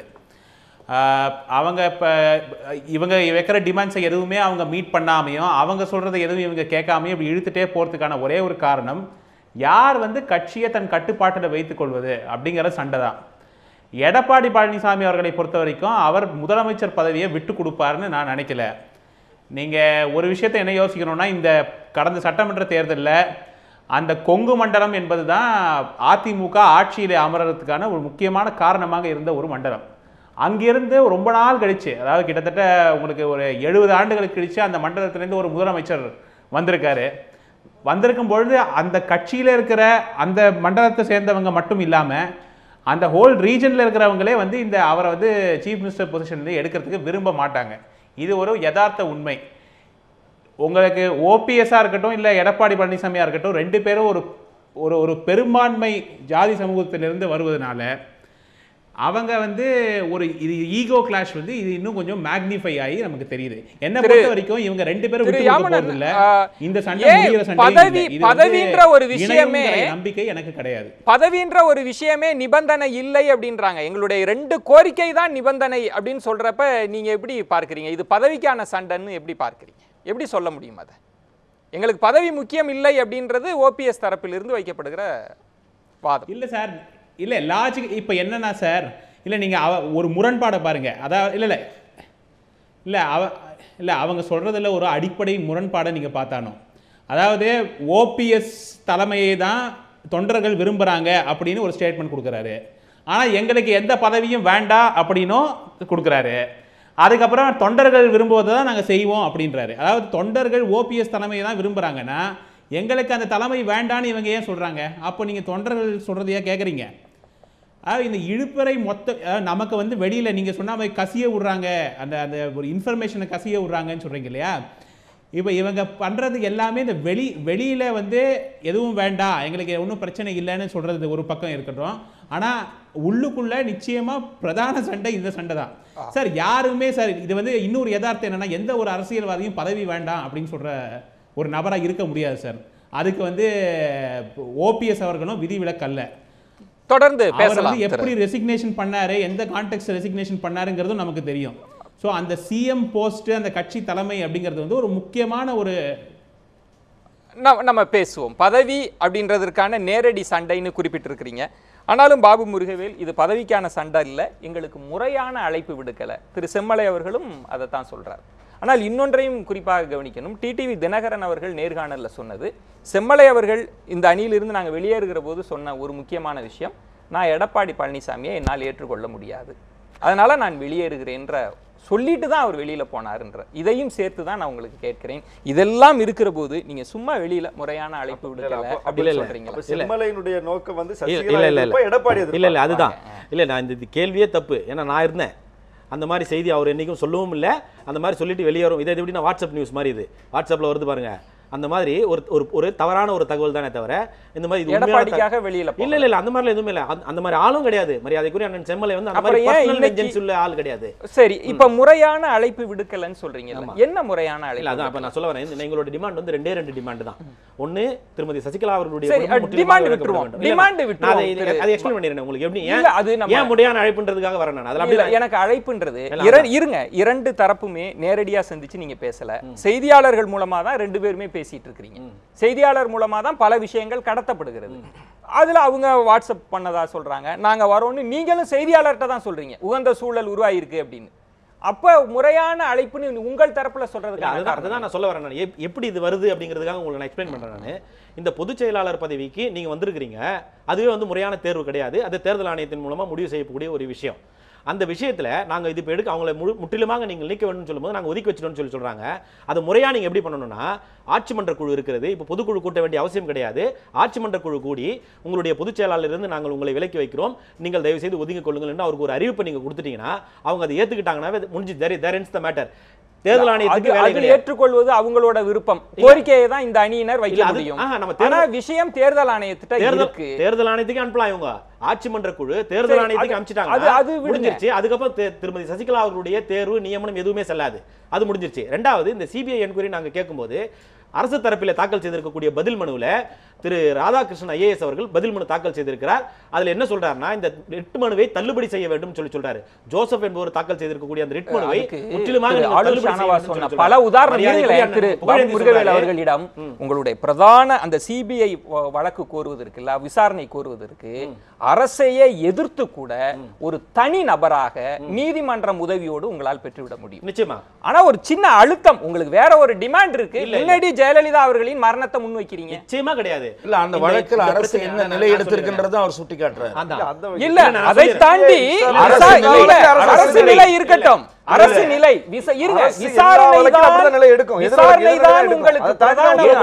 செக்ரட்டரி கிட்ட சொன்னா அந்த நிலை எடுக்கிறாரு. இல்ல இல்ல இல்ல திரு பாபு, என் கேள்வி அதையெல்லாம் தாண்டி வந்துருவோம், நம்ம அதெல்லாம் பேசுவோம். திரு ரமேஷ் அவர்கள் சொல்லுகிற வாதமும் அரசுக்கு இப்படி ஒரு நிலை இருக்கிறப்ப நாங்க எப்படி பேச்சுவார்த்தை நடத்த முடியும்ன்ற ஒரு பார்வையில் இருக்கு. ஆனால் சில விஷயம் என் கேள்வி, என்ன முறையாக அழைப்பு விடுக்கல? அதுக்கு இல்ல, அதுதான் சொல்லணும். இந்த இவங்க வந்து தள்ளுபடி செய்யணும்னு சொல்லி சொல்றாங்க பாத்தியா, இது தேவையே இல்ல. அரசாங்கம் உங்களிடத்தில் இருக்கிறது ஒரு சின்ன ஜீவோ. நாங்கள் இல்ல, அதுவுமே இல்லாம திரும்ப கூட ஒரு பதில் மனு தாக்கல் செய்து இந்த மனுவை நீங்கள் ஏற்றுக்கொள்ளுங்கள், விசாரணைக்கு நாங்கள் தயாராக இருக்கிறோம், முடிஞ்சு போச்சு. அண்ணன் சொன்ன மாதிரி விசாரணைக்கு தயாரா இருக்கணும், இது செஞ்சிருக்கலாம். நாங்க விசாரணைக்கு தயாரா இருக்கிறோம் சொல்லிட்டு பதில் மனு, இந்த மாதிரி பதில் மனு தாக்கல் செய்யக்கூடாது. அது ஒண்ணு. ரெண்டாவது, 2 குழு அமைத்திருக்கிறார்கள். இதுல 7 நபர்கள் கொண்ட ஒரு குழு, இதுல 7 நபர்கள் கொண்ட ஒரு குழு. இந்த குழுவில் இருக்கக்கூடியவர்கள் எல்லாருமே ஏற்கனவே அறிமுகமானவர்கள், பல வருடங்களாக பழகியவர்கள். அப்படி இருக்கின்ற போது நேருக்கு நேர் உங்களுக்குள்ளே பேசிக் கொள்வதில் என்ன தவறு இருக்கிறது? நீங்க வந்து ஒரு எஸ்எம்எஸ், இவ்வளவு தூரம் பழகுனீங்க, நீங்க தான் சொன்னீங்க அண்ணன் தம்பி பிரச்சனை, இத ஊடகங்கள் தான் பெருசாக்குதுன்னு சொல்றீங்கல்ல, எதற்கு முறையான அழைப்பு? ஒரு குடும்பத்துக்குள்ள இருக்கிற பிரச்சனைக்கு எதற்கு முறையான அழைப்பு? அதுதான் சொல்றேன். நான் என்ன சொல்றேன், ஒரு பங்காளி வீட்டுல ஒரு விசேஷம் நடக்குது, என் பங்காளிக்கு நான் போயிட்டு போஸ்ட்ல பத்திரிக்கை அனுப்பிச்சேன்னா இப்ப இருக்கக்கூடிய தமிழக சூழ்நிலையில வந்துருவாங்களா அந்த கல்யாணத்துக்கோ ஒரு விசேஷத்துக்கோ? முறையாக போய் பங்காளியை அழைக்கணும்னு சொல்லி தான் இன்னைக்கு இருக்கக்கூடிய பேர் பத்திரிகை பேர்ல பேர் போடணும்னு சொல்லி இருக்காங்க. அது போல எடப்பாடி பழனிசாமி அவர்கள் ஓபிஎஸ் வீட்டுக்கு வரணும், வரணும்னு எதிர்பார்க்கல. இல்ல, அப்படி சொல்லல. இப்ப அவங்க தான் சொல்லிட்டு இருக்காங்க தலைமை கழகத்துக்கு வாங்க பேசுங்கன்னு சொல்லிட்டு. நான் என்ன சொல்றேன், இல்ல இல்ல, இப்போ நான் இப்படி வருகிறேன். நீங்கள் அவர்கள் முறையான அழைப்பு விடுக்கலன்றதை ஏற்றுக்கொண்டால் நீங்க எப்படி முறையாக அவர்களிடம் அணுகி இருக்கிறீர்கள்? அதை சொல்லுங்க. நீங்க ஒரு சார்ஜ் அவங்க மேல வைக்கிறீங்க. நல்ல கேள்வி. நீங்க எப்படி வலிமையான அதிமுக அசல் அதிமுக இவங்க தான் சொல்றாங்க. 7ஆம் தேதி இவங்க தான் அவங்களை அழைக்கணும். இவர் ஆரம்பிக்கும் போது இது போல நாங்க கூட்டத்தை சேர்த்துக்கிட்டோம். இப்ப இருக்கக்கூடிய அனைத்து முன்னாள் சட்டமன்ற இருக்கக்கூடிய சட்டமன்ற நாடாளுமன்ற உறுப்பினர்களை சேர்த்துக்கிட்டோம். அவர் ஆரம்பிக்கல, தனி ஒருவராக ஆரம்பித்தார். தனி ஒருவராக ஆரம்பிக்கும் போதும் வைத்த அதே கோரிக்கை தான் இன்றையும் எங்களுடைய நிலைப்பாடாக இருந்து கொண்டிருக்கிறது. அப்படி இருக்கும்போது இந்த 2 டிமாண்டை நீங்க முடிச்சிட்டீங்கன்னா நாங்க வாலண்டியர் ஆக போறோம். திரு புகழேந்தி அவர்களிடம் அமைச்சர்களினுடைய முரண்பட்ட பேட்டிகள், நீங்க வேண்டுமென்றே திட்டமிட்டே செய்தியாளர்களிடம் ஒரு செய்தியை கடத்துவது. ஜெயக்குமார் அவர்கள் நிதியமைச்சர் பதவியை நான் வேண்டுமானால் தருகிறேன் என்பது, இப்ப நீங்கள் விவாதங்கள்ல பேசுவது, திரு ரமேஷ் அவர்கள் சொன்னது போல அந்த உங்கள் அணிக்குள் ஒரு உள் அணி இருந்து கொண்டு இந்த இணைப்பை தடுக்குதோ? மிஸ்டர் நவாஸ் சார் அண்டு சுருதி சேகர் பேசுகிறாங்க, கருத்துக்களை சொன்னார்கள். நான் என்ன கேட்குறேன்னா, நேத்தி வரை முந்தானேத்தி வரை இதுதான் பேசணும். மினிஸ்டர்கள்லாம் தப்பாக பேசுனாங்க, அங்கேருந்து முனுசாமி தப்பாக பேசினார். அதெல்லாம் விட்டுலான்றேன். இப்போ நீங்கள் சொல்கிற மாதிரி நேராக உட்காரலாம், பேசலாம். ஹெட் ஆஃபீஸ் எங்களுக்கு மாத்திரம் சொந்தமா? அவங்களுக்கும் சொந்தம் தானே. நேராக உள்ளே வரலாம், ஹெட் ஆஃபீஸில் உள்ளே உட்காரலாம். இல்லை, அவங்களுக்கு சொந்தம்னு இப்போ சொல்கிறீங்களே, முன்னாடி நீங்கள் சொல்லலை அவங்களுக்கு சொந்தம் இல்லை. 2 அணியாக பிரிஞ்சப்ப இந்த விஷயத்த பேசலை. அவர்கள் கேட்பது, எஸ்எம்எஸ்ல அனுப்புவது, அதிமுக தொண்டர்கள் முரண்பட்டு பேசுவது. அதிமுக தொண்டர்கள் எல்லாருக்கும் அந்த அலுவலகம் சொந்தமானது சார். நாங்கள் எப்போ சொன்னோம் இவங்களுக்கு இல்லை அவங்களுக்கு இல்லைன்னு? ஒரு பேச்சுவார்த்தை அமையணும்னா நேராக வர வேண்டியதுதான் சார், ஆஃபீஸுக்கு இறங்கி. அந்த அழைப்பை யார் விடுக்கணும்? அழைப்பு தான் கொடுத்தாச்சு சார். என்ன எப்போ எதன் மூலம் எப்படி கொடுக்கணும்ன்றாங்க? இல்லை, எப்படி கொடுத்தீங்க? வரப்ப வாங்க. அதுவும் இல்லாமல் திரு வைத்தியலிங்கம் அவர்களோ இருங்க, உங்கள் முன்னணி நிர்வாகிகள் இருங்க சார், தலைமை கழகம் எப்போதும் திறந்து இருக்கும். ஒரு ஏதாவது முக்கிய நிர்வாகிகள் ஒரு சிலர் இங்க வந்துட்டும் போயிட்டு தான் இருப்பாங்க. அவங்க எப்ப வேணாலும் வந்துட்டு போகலாம் அப்படின்றதுக்கு பேர் அழைப்பா? நீங்க பாக்குறது பேச்சுவார்த்தைக்கான அழைப்பா? தயவு செஞ்சு மிஸ்டர் முருகவேல் ஒத்துக்கிறாரோ இல்லை தெரியாது, வழக்கறிஞர் அன்பு சகோதரர். பட் அப்படி அழைப்பு விடுக்கல சார், நேராவே பேசிட்டு இருக்காங்க சார். அவங்களோட மினிஸ்டர்ஸ் பேசி கூப்பிட்டு இருக்காங்க சார். நல்லா தான் 2 பேரும் பேசுறாங்க. அப்புறம் சாயங்காலம் 6 மணி 7 மணிக்கு மேல வேற ஏதோ தயவு செஞ்சு திரும்பி என்ன பண்றாங்க, திருப்பி ஒத்து வர மாட்டேன் அப்படிங்கிறாங்க. இவர் உள்ளணிங்கிறாரு. இல்ல, அப்போ உள்ளணில இல்ல, நான் சொல்றேன் ரமேஷ் சாருக்கு பதில். ஆனால் 2 பேரும் 2 அணியினரும் இல்ல. அப்போ திரு ஷானவா சொல்ற இடத்தை தான் நான் பொருத்தி பார்க்க வேண்டியது. இது உண்மையான சண்டையா? ஏன்னா வெளியில என்ன சொல்றீங்கன்னா ரகசிய பேச்சுவார்த்தை நடக்கவே இல்லைன்னு பேட்டியாளருக்கு சொல்றீங்க. ஆனா 2 தரப்பிலும் சொல்வது இல்ல, தொலைபேசியில் பேசிக்கொள்வது என்ன? சாரி, எதை பத்தி பேசிக்கிறீங்க? வாங்க சார் கூப்பிடுறோம் சார். என்ன சார் தப்பு? Invitation is different and talk உட்காந்து பேசுற அண்டர்ஸ்டாண்டிங் டாக் வேற சார். உங்களை கூப்பிடணும்னா நான் கூப்பிடல சார், கொஞ்சம் வாங்க சார் பேசலாம்னு. அதுதானே பண்ணிருக்கோம். அப்போ திரு புகழேந்தி அவர்களிடம் தொண்டர்கள் விரும்பலன்னு முதல் சுற்றுல நீங்க சொன்னீங்க, இது வேண்டாம்னா வேண்டான்னு சொல்றீங்க. அப்ப மேல பேசிக்கிட்டே தொண்டர்கள் மேல பழிய போடுறீங்க. நல்லா கவனிக்கணும். அதிமுக தொண்டர்கள் எதை விரும்பலன்னு சொன்னீங்கன்னா, 122 பேர் கொண்ட சட்டமன்ற உறுப்பினர்கள் 12 பேர் இடத்திலே போய் கை கட்டி கொண்டு படிப்படியாக இறங்கி கொண்டு போடுகின்ற நிபந்தனைகளுக்கெல்லாம் சலாம் அடித்து அண்ணன் தம்பி நீங்க சகோதரர்கள், அதுல என்ன பெரிய மனோபாவம்? இப்ப நீங்க கேட்ட பின்னாடி அந்த பதில் வருது. நீங்க தான் ஒரு குடும்பத்து பிரச்சனை. இல்ல நாங்க ரெடியா இருக்கோம் சார் பேச்சுவார்த்தைக்கு. எல்லாரும் பெண்டை தான் போயிட்டு இருக்காங்க சார், எல்லாம் சரியா தான் போகுது. ஆனா ஈவினிங் ஆனாவே மாத்தி மாத்தி பேசுறாங்க சார். அது ஏன்? அதுதான் புரிய மாட்டேங்குது. அது ஏன் அப்படின்ற காலையில பேச மாட்டேன்றாங்க. அது நீங்க சொன்னதை நான் சரியான விதத்திலேயே எடுத்துக்கொள்கிறேன் திரு புகழேந்தி. ஆனால் அமைச்சர்களினுடைய முரண்பட்ட கருத்துக்கள் அல்லது அமைச்சர்கள் தொலைபேசியில பேசிக் கொள்கிறார்கள், ஆனால் வெளியில தொண்டர்கள் விரும்பலன்னு சொல்வதற்கான காரணம், அமைச்சர் ராஜேந்திர பாலாஜி சொல்கிறார் செம்மலைக்கு அந்த அதிகாரம் இல்லை, ஆனால் ஓபிஎஸ் முதல்வராக வேண்டும் என்பது சரியான கருத்து தான் அப்படின்றது போல அவர் பார்வையை வெளிப்படுத்துகிறார். உண்மையில் இந்த இணைப்பில் என்ன சிக்கல்கள் இருக்கிறது, யார் அதற்கு தடையாக இருக்கிறார்கள்? பேசலாம். ஒரு சிறிய விளம்பர இடைவேளைக்கு பிறகு பொறுத்திருங்க.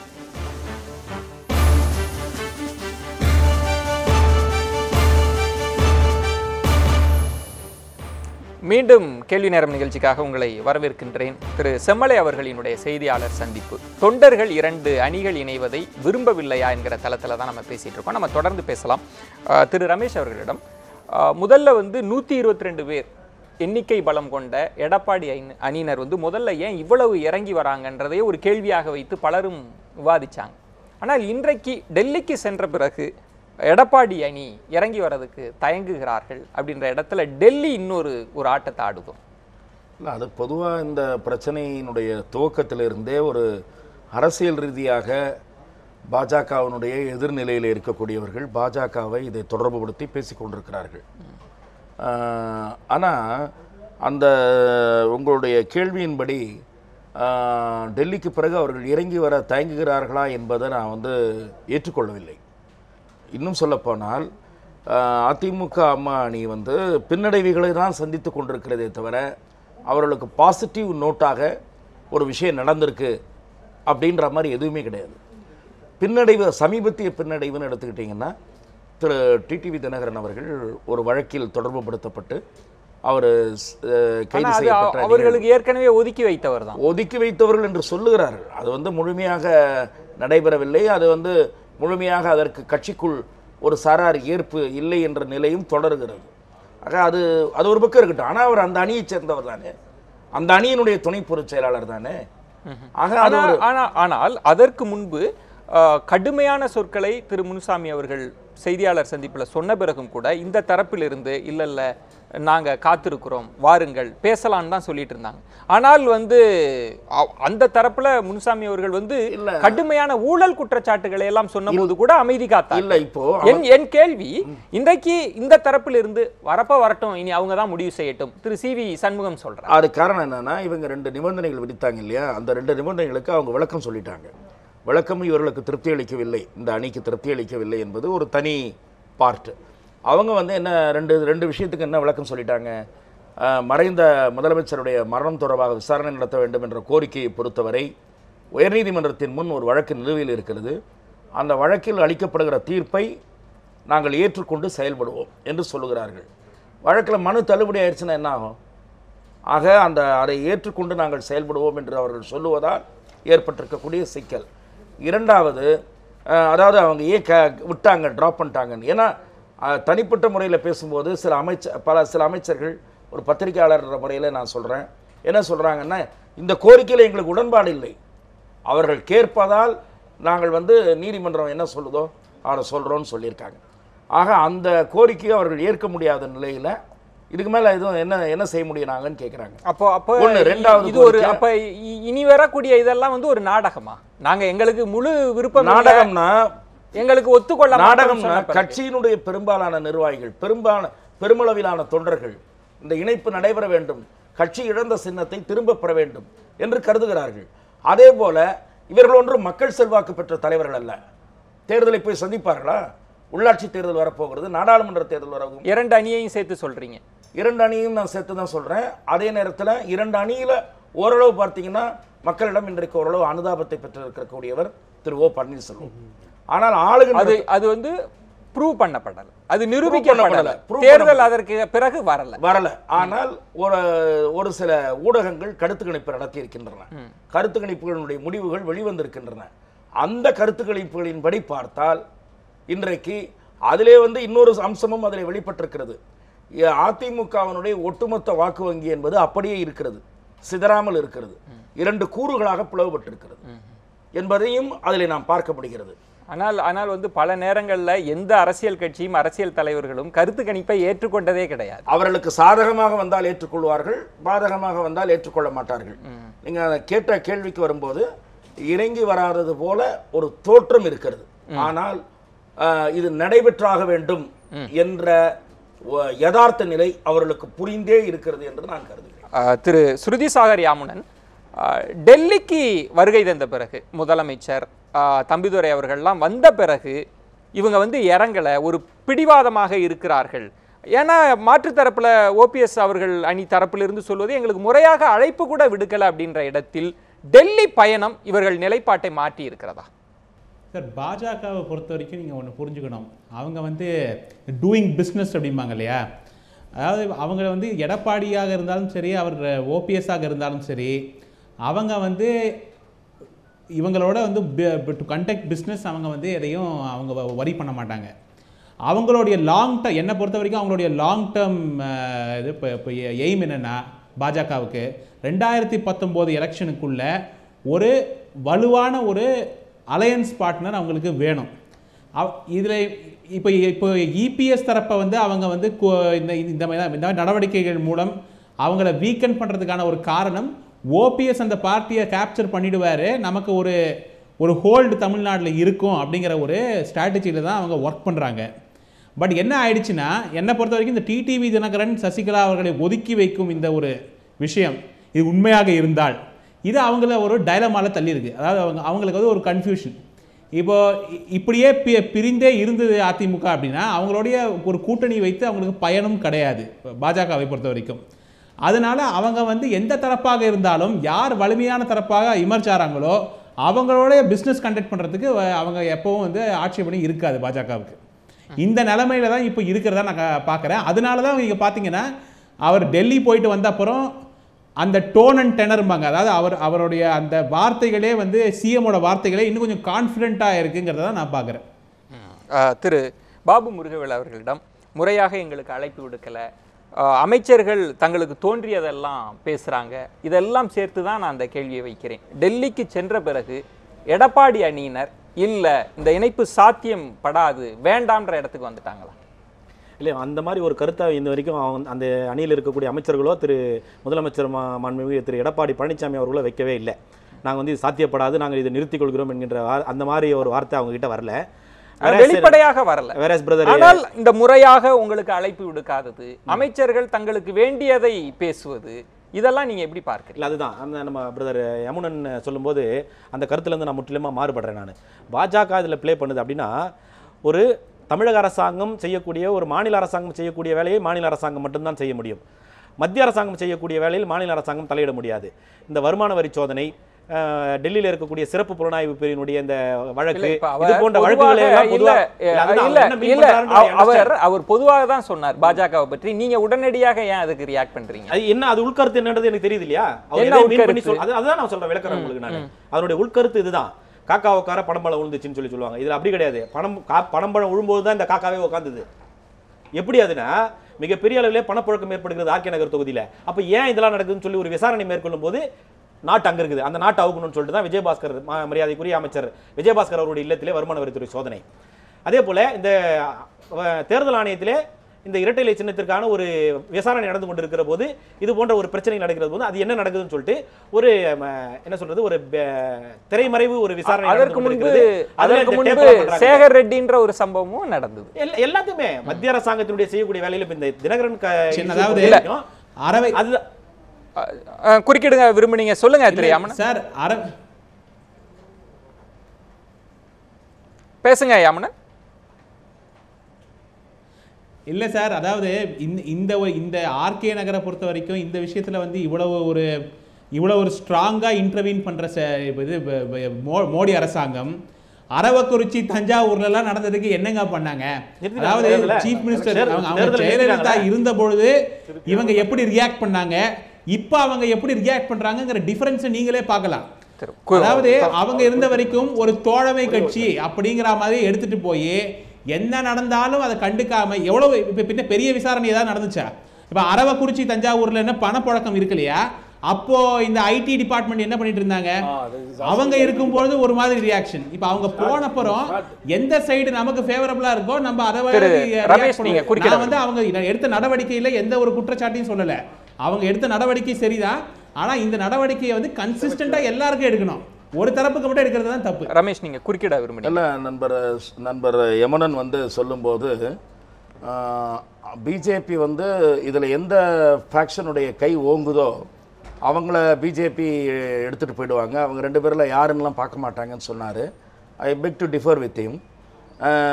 அண்ட் எடப்பாடி கான்ஃபிடென்ட்டாக பேசுகிற மாதிரி அது அங்கே ஏதோ போயிடுவதோ ஒரு நம்பிக்கை அவருக்கு பிறந்திருப்பது போல் ஒரு பதிவாகிற கருத்து தவறுன்னு நான் நினைக்கிறேன். ஏன்னு சொன்னேன்னா அவங்க பிஜேபிக்கு ஏதோ ஒரு குழுவோடு சேருவது பலனளிக்கக்கூடியதாக இருக்காது. அதிமுக ஒன்றுபட்ட அதிமுகவுக்கு இரட்டை இலை சின்னம் கிடைத்து அந்த அதிமுகவுடன் கைகோர்ப்பது தான் பிஜேபிக்கு பலனளிக்கக்கூடியதாக இருக்கும்.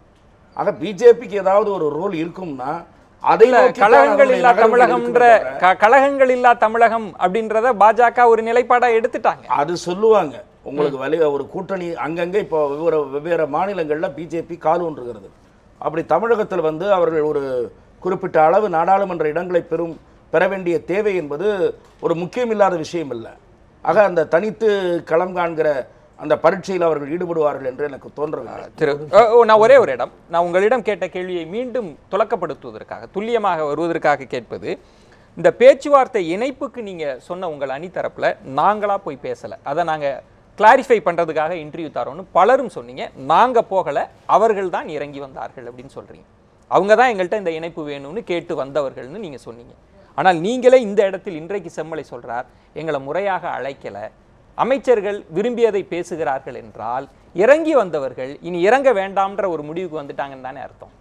இல்லை, நம்ம அதுதான் நம்ம அப்படி எடுத்துக்க கூடாதுன்னு சொல்கிறேன் நான். இதில் எப்படின்னா, ஃபஸ்ட்டு நம்ம இந்த 2 விஷயங்கள் வேணும் அப்படின்னு கேட்டுக்கிட்டு இருக்கும்போது, இந்த இரண்டு விஷயங்களும் சாத்தியப்பட்டால் பேச்சுவார்த்தைகள் நாங்கள் தயார் என்று சொல்லுகின்ற போது, ஒரு நாள் திடீரென்று அந்த அணியிலிருந்து திரு தினகரன் அவர்கள் இந்த கட்சியிலிருந்து ஓரங்கட்டப்படுகிறார் என்று சொல்றார். ஸோ அது நம்ம ஒரு பாசிட்டிவ் சைனாக நம்ம பார்க்குறோம். அதற்கு அடுத்த நாளே நாங்கள் என்ன சொல்கிறோம், எங்களுடைய தர்ம யுத்தத்திற்கு கிடைத்த வெற்றி, திருமதி சசிகலா அவர்களுடைய குடும்பம் இந்த கட்சியிலிருந்து ஓரங்கட்டப்படுகிறது, அந்த அணியில் இருக்கக்கூடிய மூத்த அமைச்சர்களும் முதலமைச்சர் அவர்களும் எடுத்திருக்கக்கூடிய ஒரு முடிவு, இது நல்ல விதமாக நாங்கள் பார்க்கிறோம், அடுத்த கட்ட நகர்வுக்கு நாங்கள் தயாராக இருக்கிறோம் என்று நாங்கள் ஒரு பாசிட்டிவ் சிக்னல் நாங்கள் கொடுக்கும்போது, அமைச்சர்கள் பல்வேறுபட்ட கருத்துக்கள் அங்கிருந்து வருகின்ற போது இந்த இணைப்பிற்கு துண்டிக்கக்கூடிய ஒரு வேலையாக நாங்கள் பார்த்தோம் அதை. அப்படி இருக்கின்ற போது ஒரு இணைப்பை விரும்பாதவர்களாக அவர்கள் இருக்கிறார்களோ என்கின்ற ஒரு எண்ணம் எங்களுக்கு வருகின்ற போதுதான் மரியாதைக்குரிய திரு செம்மலை அவர்களுடைய கருத்து இன்றைக்கு இருக்கிறது. நாங்கள் அமைச்சர்கள் நாங்கள் இந்த முடிவு எடுக்கவில்லை, சட்டமன்ற உறுப்பினர்கள் நாங்கள் அந்த முடிவு எடுக்கவில்லை, இருக்கக்கூடிய தொண்டர்களுடைய எண்ணங்களை நாங்கள் பிரதிபலிக்கின்றோம் சொல்லுகின்ற விதமாகத்தான் என்னுடைய அவருடைய பேட்டி இருக்கு. ஏன் திடீரென்று உங்களுடைய நிலைப்பாடு, உங்க அணியினுடைய நிலைப்பாடு மாறுகிறதோ என்ற முடியல சார். தினம் இதே பேசிட்டு இருக்கோம். மிஸ்டர் யமுனன் கரெக்டாக சொன்னாங்க, ரமேஷ் சார் இருந்து கொஞ்சம் வேறுபடுறாங்க. என்னன்னு கேட்டீங்கன்னா, அவரை குறித்து அந்த 2 இடைத்தேர்தல் நிறுத்தப்பட்டது கரெக்டு, பட் அங்கே ஐடி ரைட்லாம் ஆகலை. உள்ள போகுது மினிஸ்டருக்கு, இங்கே சீஃப் செக்ரட்டரி வீட்லேயும் ரைட் ஆகும், ஆஃபீஸ்லேயும் ரைட் ஆகும், அப்புறம் பார்த்தீங்கன்னா மினிஸ்டர் வீட்லேயும் ரைட் ஆகும். என்ன நினைக்கிறார்களோ அதெல்லாம் நடக்கும். அதை தான் அவர் மீன் பண்ணார் ஐடி ரைடுன்னு சொல்லிட்டு. இப்போ எனக்கு முருகல் சார்கிட்டே ஒரு பெரிய டிஃப்ரெண்ட், இது யாரையுமே யோசிக்கவே இல்லை. சார் பேசும்போது சொன்னாங்க, பட் என்ன சொல்ல வரேன்னா, இந்த அஃபிடவிட் பூரா ஆல்ரெடி ஃபைல் பண்ணியாச்சு சார் எலெக்ஷன் கமிஷனில். 122 எம்எல்ஏஸ் அவங்க சைடுல இருந்து, அவங்க எம்எல்ஏஸ், ஜெனரல் குழு மெம்பர், ஜெனரல் கவுன்சில் ஆல்ரெடி பண்ணிட்டீங்க. ஒரே ஒரு கேள்வி, ஒரே ஒரு நிமிஷம். இப்போ நேற்றெல்லாம் மாவட்ட செயலாளர் கூட்டம் கூட்டிங்க, அடிஷனல் அஃபிடவிட், அது எப்படி கூட்றீங்க, எப்படி செய்றீங்க? யாரும் வாங்கல சார், சொல்லிட்டு இருக்காங்க சார், இன்னும் சப்மிட் பண்ணல சார். நான் ஜெனரல் கவுன்சிலில் 95% பண்ணியிருக்கோம் சார். அதெல்லாம் கழக பொதுச் செயலாளருடைய பேர், அவங்க பேர் இருக்கு, துணை பொதுச் செயலாளர் பேர் இருக்கு, நானும் சேர்த்து அஃபிடவிட் கொடுத்துருக்கேன், எல்லாமே இருக்கு. நான் என்ன கேட்குறேன்னு சொன்னா, நாளைக்கு எடுத்துட்டு போய் வித்ட்ரான்னு சொல்லும் பொழுது, இதே election commission you are submitted 4000 pages complaint against this so. So அதனால நீங்க சொல்றதெல்லாம் ஒத்துக்க முடியாது, நான் கன்சிடர் பண்றேன், போ உங்க வித்ட்ராயில ஏத்துக்க முடியாதுன்னு சட்ட ரீதியாக சொன்னால் என்ன பண்ணுவீங்க? ஒரு 10 பேர் அஃபிடவிட் கொடுத்தும் ஒத்துக்க முடியாது, இதை எல்லாம் வெரிஃபை பண்ணுன்னு சொன்னா யாரை போய் வெரிஃபை பண்ண முடியும்? இது இது ஒத்துக்க முடியாத ஒன்று. ரெண்டாவது, அவங்கள போய் விலைக்கு வைக்கணும் அப்படின்னு சொன்னா, ஒன்று அவங்க ராஜினாமா கொடுக்கணும், விலைக்கு வைக்கிறதுக்கு இவங்களுக்கு யாருக்கும் அதிகாரம் கிடையாது, அவங்க தான் பொதுச் செயலாளர். ஆக இதில் நடக்கிற காரியமே இல்லை. அதனால தான் சொல்றேன், இந்த பேச்சுவார்த்தை நீங்க அழைக்கல, மரியாதை இல்லை, அது இதுன்னு அவர்கள் கருதுவார்களே, ஆனால் தயவு செய்து அவர்கள் வேலையை பார்க்கட்டும். அனைத்து இந்திய அண்ணா திராவிட முன்னேற்ற கழகம், அம்மா அணி எங்களது வேலையை பார்க்கிறோம். மக்களுக்கு செய்கின்ற சேவைகள் இந்த அரசு மூலியமாக அதிகமாக இருக்கிறது. திரு டிடிவி தினகரன் அவர்களே, அமைச்சர்கள் இந்த இணைப்பு பற்றி பேசுவதற்கான காரணம் அவர்களுக்குள்ள ஏதோ ஒரு பயம் இருக்குன்னு சொல்றாருல. இவ்வளவு அழுத்தங்கள், வருமான வரித்துறை ரெய்டெல்லாம் நீங்கள் சொல்வது போலே எடுத்துக்கொண்டாலும், இதையும் தாண்டி நீங்க வந்தா வாங்க, வராட்டி போங்கன்னா உங்களுக்கு அந்த தைரியம் எங்கிருந்து கிடைக்குது? யார் கொடுத்ததுன்றேன். நான் அந்த இடத்தை தான் டெல்லி பயணத்தை கனெக்ட் பண்ணி கேட்கிறேன். கழகத்தை உருவாக்கிய புரட்சி தலைவர் எம்ஜிஆர், புரட்சி தலைவர் அம்மாவுடைய மறுபெயர் வீரத்தினுடைய விளைநிலம். சென்ட்ரல் மினிஸ்டர் அரெஸ்ட் பண்ண சரித்திரம்லாம் இந்த கவர்மெண்ட்டுக்கு உண்டு, அம்மாவுக்கு உண்டு. இல்ல, நான் அவங்கள பத்தி பேசல, உங்க அணியை பத்தி பேசுறேன். இந்த வீரத்திலிருந்து வந்திருக்கேன் சார். இந்த மத்திய அரசு மிரட்டலுக்கு எல்லாம் பயப்படவே மாட்டோம். எத்தனை திடீரென்று இந்த இணைப்பு குறித்தெல்லாம் நீங்க பேசுனீங்கல்ல, அதுக்கெல்லாம் எந்த மிரட்டலும் காரணம் இல்ல. எந்த மிரட்டல பத்தி அவர்கள் சொன்னாங்கல்ல, நாங்க அழைக்கல, அவங்களாதான் இறங்கி வந்தாங்கன்னு சொன்னாங்கல்ல, அதுக்கும் எந்த மிரட்டலும் காரணம் இல்ல. அரசின் மிரட்டலுக்கு பயமே இல்லை, கவலையே இல்லை. அப்புறம் ஏன் டிடிவி தினகரன் அவர்கள் சிலருக்கு பயம் இருக்குன்னு சொன்னார்? யார் எப்ப சொன்னாரு? ஆமா, நேர்காணல்ல சொன்னார். மடியில் கனம் இருப்பவர்களுக்கு தான் பயம் இருக்கும், சிலருக்கு சில பயம் இருக்குன்னு சொன்னார். நீங்க இப்ப ஏதோ சொன்னீங்கல்ல. இப்பொழுதும் சொல்லுகிறேன் சொன்னார் திரு புகழேந்தி அவர்களே, யாரை பத்தி அவர் சொன்னார்னா, திரு டிடிவி தினகரன் அமைச்சர்கள் எல்லாம் கூடி இப்படி ஒரு முடிவு எடுத்திருக்கிறார்களே என்று கேட்டபோது அவர்களுக்கு என்ன பயம் என்று எனக்கு தெரியவில்லை.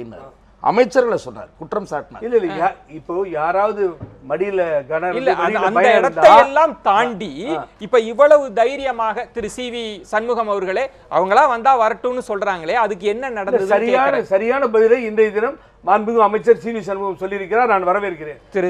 திரு ஆளூர் ஷானவாஸ், இந்த டெல்லி பயணம் அப்படின்றத அவர்கள் ஒத்துக்கொள்கிறார்களோ இல்லையோ, ஊடகவியலாளர்கள் பலரும் அரசியல் பார்வையாளர்களும் அதை தொடர்புபடுத்தி தான் பேச வேண்டியிருக்கிறது. திடீரென்று வந்து எடப்பாடி பழனிசாமி அவர்கள் தான் நிரந்தர முதலமைச்சர், அவர் தான் முதலமைச்சராக தொடருவார், நீங்க வேணும்னா வாங்க பேசலாம். இன்னும் சில அமைச்சர்கள் வந்து வெளிப்படையாக நேர்காணல்லையே நம்ம பார்க்கிறோம், சசிகலா அவர்களினுடைய புகைப்படத்தை வைத்திருக்கிற, அதை அவங்க பாக்கெட்லேயே வச்சிருக்கிறாங்க அந்த படத்தை. ஜெயலலிதா சசிகலா படத்துல இப்போ வச்சுட்டே தான் நேர்காணலும் இப்போ கொடுத்துட்டு இருக்கிறாங்க. இப்போ இந்த தைரியம் அவங்களுக்கு எப்படி வந்து? அதனால தான் திரும்பவும் சொல்றோம், இது வந்து மத்திய அரசினுடைய முழு கட்டுப்பாட்டில் நடக்கக்கூடிய காட்சிகள். ஏன்னா நான் தெளிவுபடுத்துவதற்காக முதல்ல பலர் வைத்த குற்றச்சாட்டு ஓபிஎஸ் அணியினருக்கு பாஜகவினுடைய ஆதரவு இருக்கிறது, மோடி அவர்களினுடைய செல்ல பிள்ளை என்ற அளவுக்கு எல்லாருமே விமர்சிச்சீங்க. இப்ப திடீர்னு ஏன் இவர்கள் அந்த கருத்துல இன்னும் அப்படியே தான் இருந்துதான், அதாவது வெளிப்படையா இல்ல, அதாவது முதல்ல ஒரு எதிரி வேணும், ஒரு எதிரியை காட்டி தான் ஒரு வெகு மக்களினுடைய வெறுப்பை வந்து நீங்க கட்டி எழுப்ப முடியும், அந்த வெறுப்பை வந்து அறுவடை செய்ய முடியும் வாக்குகளாக. அப்ப அந்த எதிரி உயிர்ப்போட இருந்தாதான் அந்த எதிரியை சுட்டிக்காட்டி நடக்கக்கூடிய அரசியல் உயிர்ப்போட இருக்கும். அப்போ சசிகலா சிறைக்கு போயிட்டாங்க, எதுல போயிருக்காங்க? ஊழல் வழக்கில் தண்டிக்கப்பட்டு போயிருக்காங்க. தினகரன் சிறைக்கு போயிட்டார், எதுக்கு போயிருக்காரு? ஒரு முறைகேடான வழக்குல போயிருக்கிறார். அப்ப இப்படிப்பட்ட அந்த கட்சியினுடைய ஐகான்கள் சிறைக்கு தொடர்ச்சியாக செல்லக்கூடிய காட்சி ஒரு பக்கம் அரங்கேறிட்டு இருக்கு. அப்போ இந்த ஆட்சி இப்படியே நீடிக்கணும், இந்த ஆட்சியின் மீது மக்களுக்கு வெறுப்பு ஏற்படணும், அதை சுட்டிக்காட்டக்கூடிய ஒரு அணியாக ஓபிஎஸ் எப்போதும் இயங்கணும். எப்போது வரைக்கும்? தேர்தல் வரைக்கும் இயங்கணும்.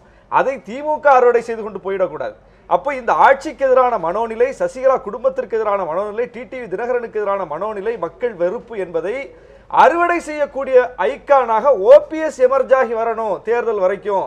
அவரோடு உடன்பட்டு கொள்ளலாம் தேர்தலில் என்பதுதான் பாரதிய ஜனதாவுடைய கணக்கு. எனவே இந்த இணைப்பு என்பது சாத்தியமே இல்லை.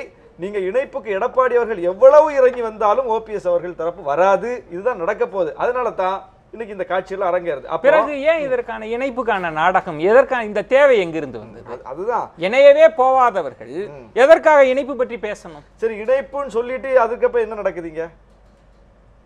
அப்போ மக்களுக்கு ஏதோ ஒன்றை அவர்கள் சும்மா ஒரு மக்களுக்கு ஒரு விடை சொல்லிக் கொண்டிருக்கிறார்கள், சாய்காப்பு சொல்லிக் கொண்டிருக்கிறார்களே தவிர நீங்க இணைப்புன்னு சொல்லிக்கொண்டு இணைப்புக்கான ஏதாவது ஒரு வேலையை ஆக்கப்பூர்வமாக செய்தார்களா? செய்யல. அப்போ தொடர்ந்து அவர்கள் சொல்லக்கூடியது நடக்கக்கூடிய காட்சிகள் எல்லாம் இதனால் இந்த இரண்டு அணிகளுக்கு என்ன லாபம்னு நினைக்கிறேன்? இந்த பேச்சுவார்த்தை நடப்பது போல் பேசுவது, அதற்கப்புறம் அவர்களுக்குள்ளே முரண்பட்ட கருத்துக்களை தெரிவிப்பதெல்லாம் இந்த அணிக்கு என்ன லாபம்?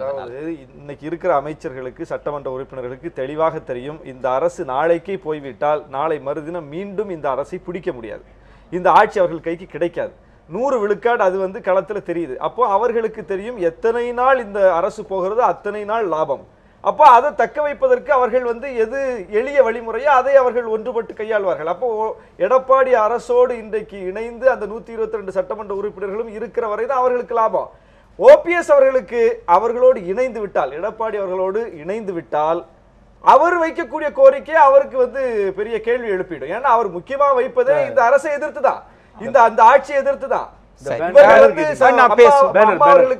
விசாரணை அமைக்கவில்லை, சசிகலா அவர்களை நீக்கவில்லை, அந்த குடும்பத்திலிருந்து விலகி நிற்கவில்லை, 2 கோரிக்கை வச்சுக்கிட்டே இருக்கிறார். அது அவங்க செய்ய வாய்ப்பில்லை, செய்ய மாட்டாங்க. பேனர் சொன்னீங்கல்ல, பேனர், ஏன்னா அத பத்தி தான் நம்ம இடைவேளைக்கு பிறகு நம்ம பேசுவோம். பேனர்களை வந்து அகற்றிடலாம். நான் உண்மையை சொல்றேன். நான் ஒரு வளர்ந்து வந்த இளம் புயலாக நல்ல வளர்ந்து வந்த ஒரு தலைவர் டிடிவி தினகரனை இன்றைய நிலையை பார்த்து கொண்டிருக்கிறோம். அவர் நெஞ்சங்களிலே வீற்றிருக்கிறார், எங்கள் பொதுச் செயலாளர் நெஞ்சங்களில் இருக்கிறார். இங்கிருந்து யாராலும் அகற்ற முடியாது. அவர் சொல்லலாம், இவர் பேனரை கழட்டலாம், அம்மாவை கழட்டலாம், பட் இங்கிருந்து நெஞ்சங்கள் நாளங்களில் இருந்து அவர்களை எல்லாம் அகற்றவே முடியாது. இந்த மாதிரி பேச்சு தான் இணைப்பை தடுக்கும். திரு ரமேஷ் அவர்கள் சொன்னது கருத்து சரி. தூரமா வைங்க, ஒரு உள்ள அணி, நீங்க தூரமா வைங்கன்னா உங்கள் அணிக்குள் ஒரு உள்ள அணி. we are not able to salute for that condition kind information. always general secretary Chinnamma அவர்களும் டிடிவி தினகரன் அவர்களும் இந்த இயக்கத்தில் தலைமையேற்றிருக்கிறோம். அவர்கள் இருப்பார்கள், வெளிப்படையா சொல்ல. அதை பற்றி கவலையே இல்லை எனக்கு. அந்த அமைச்சர்கள் முக்கியமாக இன்னொரு விஷயம் என்பது, எடப்பாடி பழனிசாமி அவர்களினுடைய தொகுதி சார்ந்த பகுதிகளில் அவர் சமுதாய மக்கள் வந்து நிரந்தர முதலமைச்சராக அவர்தான் வர வேண்டும் என்ற சுவரொட்டிகளை ஒட்டி இருப்பதாக செய்திகளில் போட்டாங்க. அதை தாண்டி வந்து கொங்கு எம்எல்ஏக்கள், தலித் எம்எல்ஏக்கள்லாம் தனித்தனியாக கூடி எங்களுக்கு ஆட்சியில் வந்து முக்கியத்துவம் வேண்டும், அதிகாரத்தில் பங்கு வேண்டும் என்கிற கோரிக்கைகள் எதை காட்டுகிறது? இந்த மாதிரியான விஷயங்கள் எல்லாம் இணைப்பை இன்னும் பலவீனப்படுத்துமா அல்லது அதை தாண்டி ஆட்சியை பலவீனப்படுத்த போகிறதா? இது பற்றியெல்லாம் பேச வேண்டியிருக்கிறது. ஒரு சிறிய விளம்பர இடைவேளைக்கு பிறகு பொறுத்திருங்க.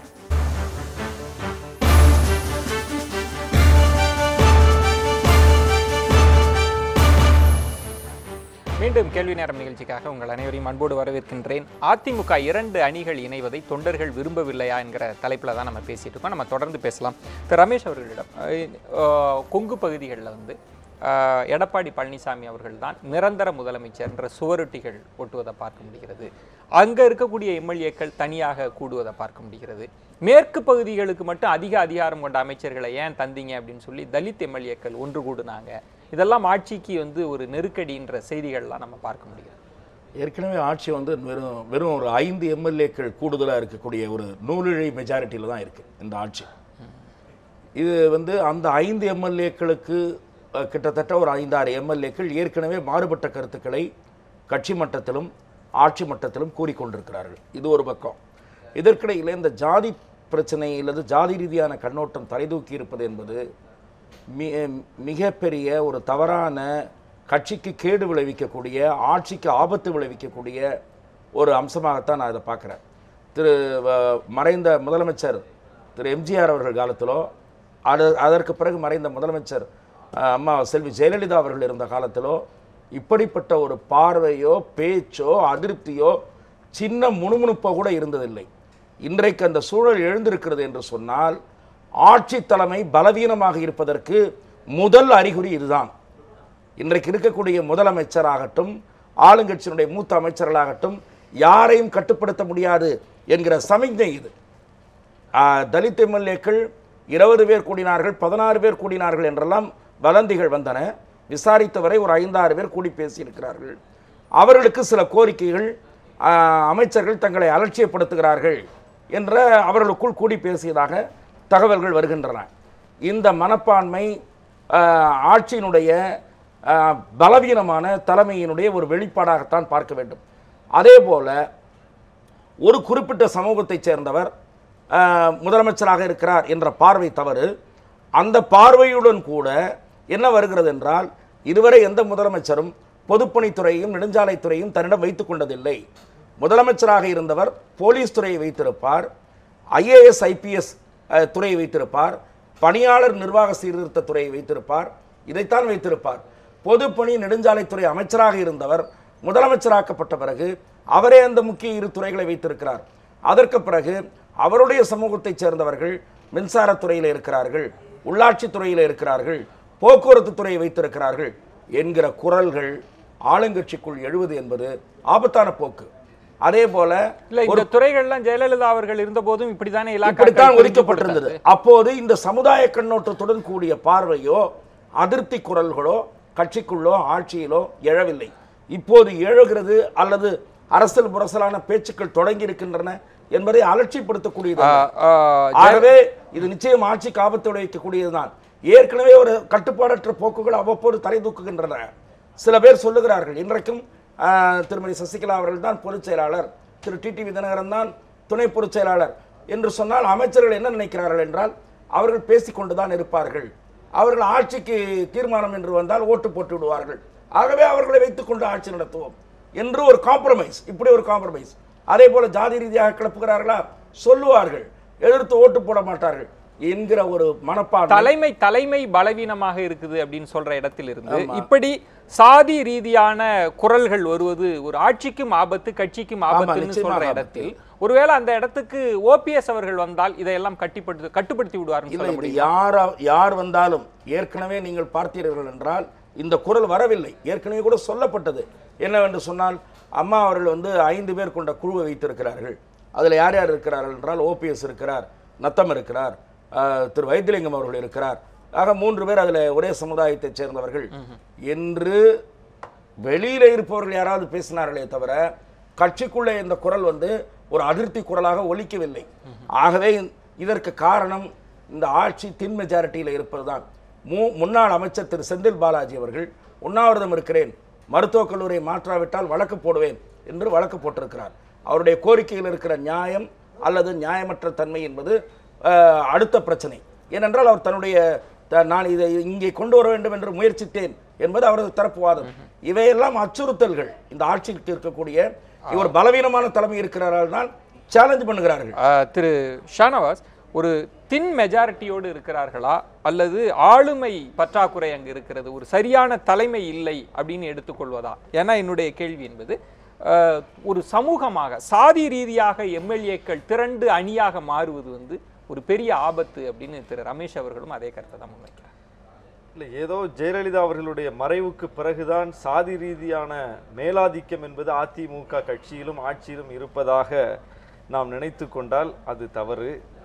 ஏற்கனவே ஒதுக்கப்படுகிற சட்டமன்ற உறுப்பினர்கள் உடைய அந்த சமூக ரீதியான ஒதுக்கீடு என்பதும் அமைச்சரவை ஒதுக்கீடு என்பதும் அரசு ஒப்பந்தங்கள் என்பதும் டெண்டர்கள் என்பதும் எல்லாமே எந்த சாதி வாக்கு வலிமையோடு ஒருங்கிணைந்திருக்கிறதோ அந்த சாதிக்கு என்று ஜெயலலிதா அவர்களே அப்படித்தான் ஒதுக்கி இருக்கிறார்.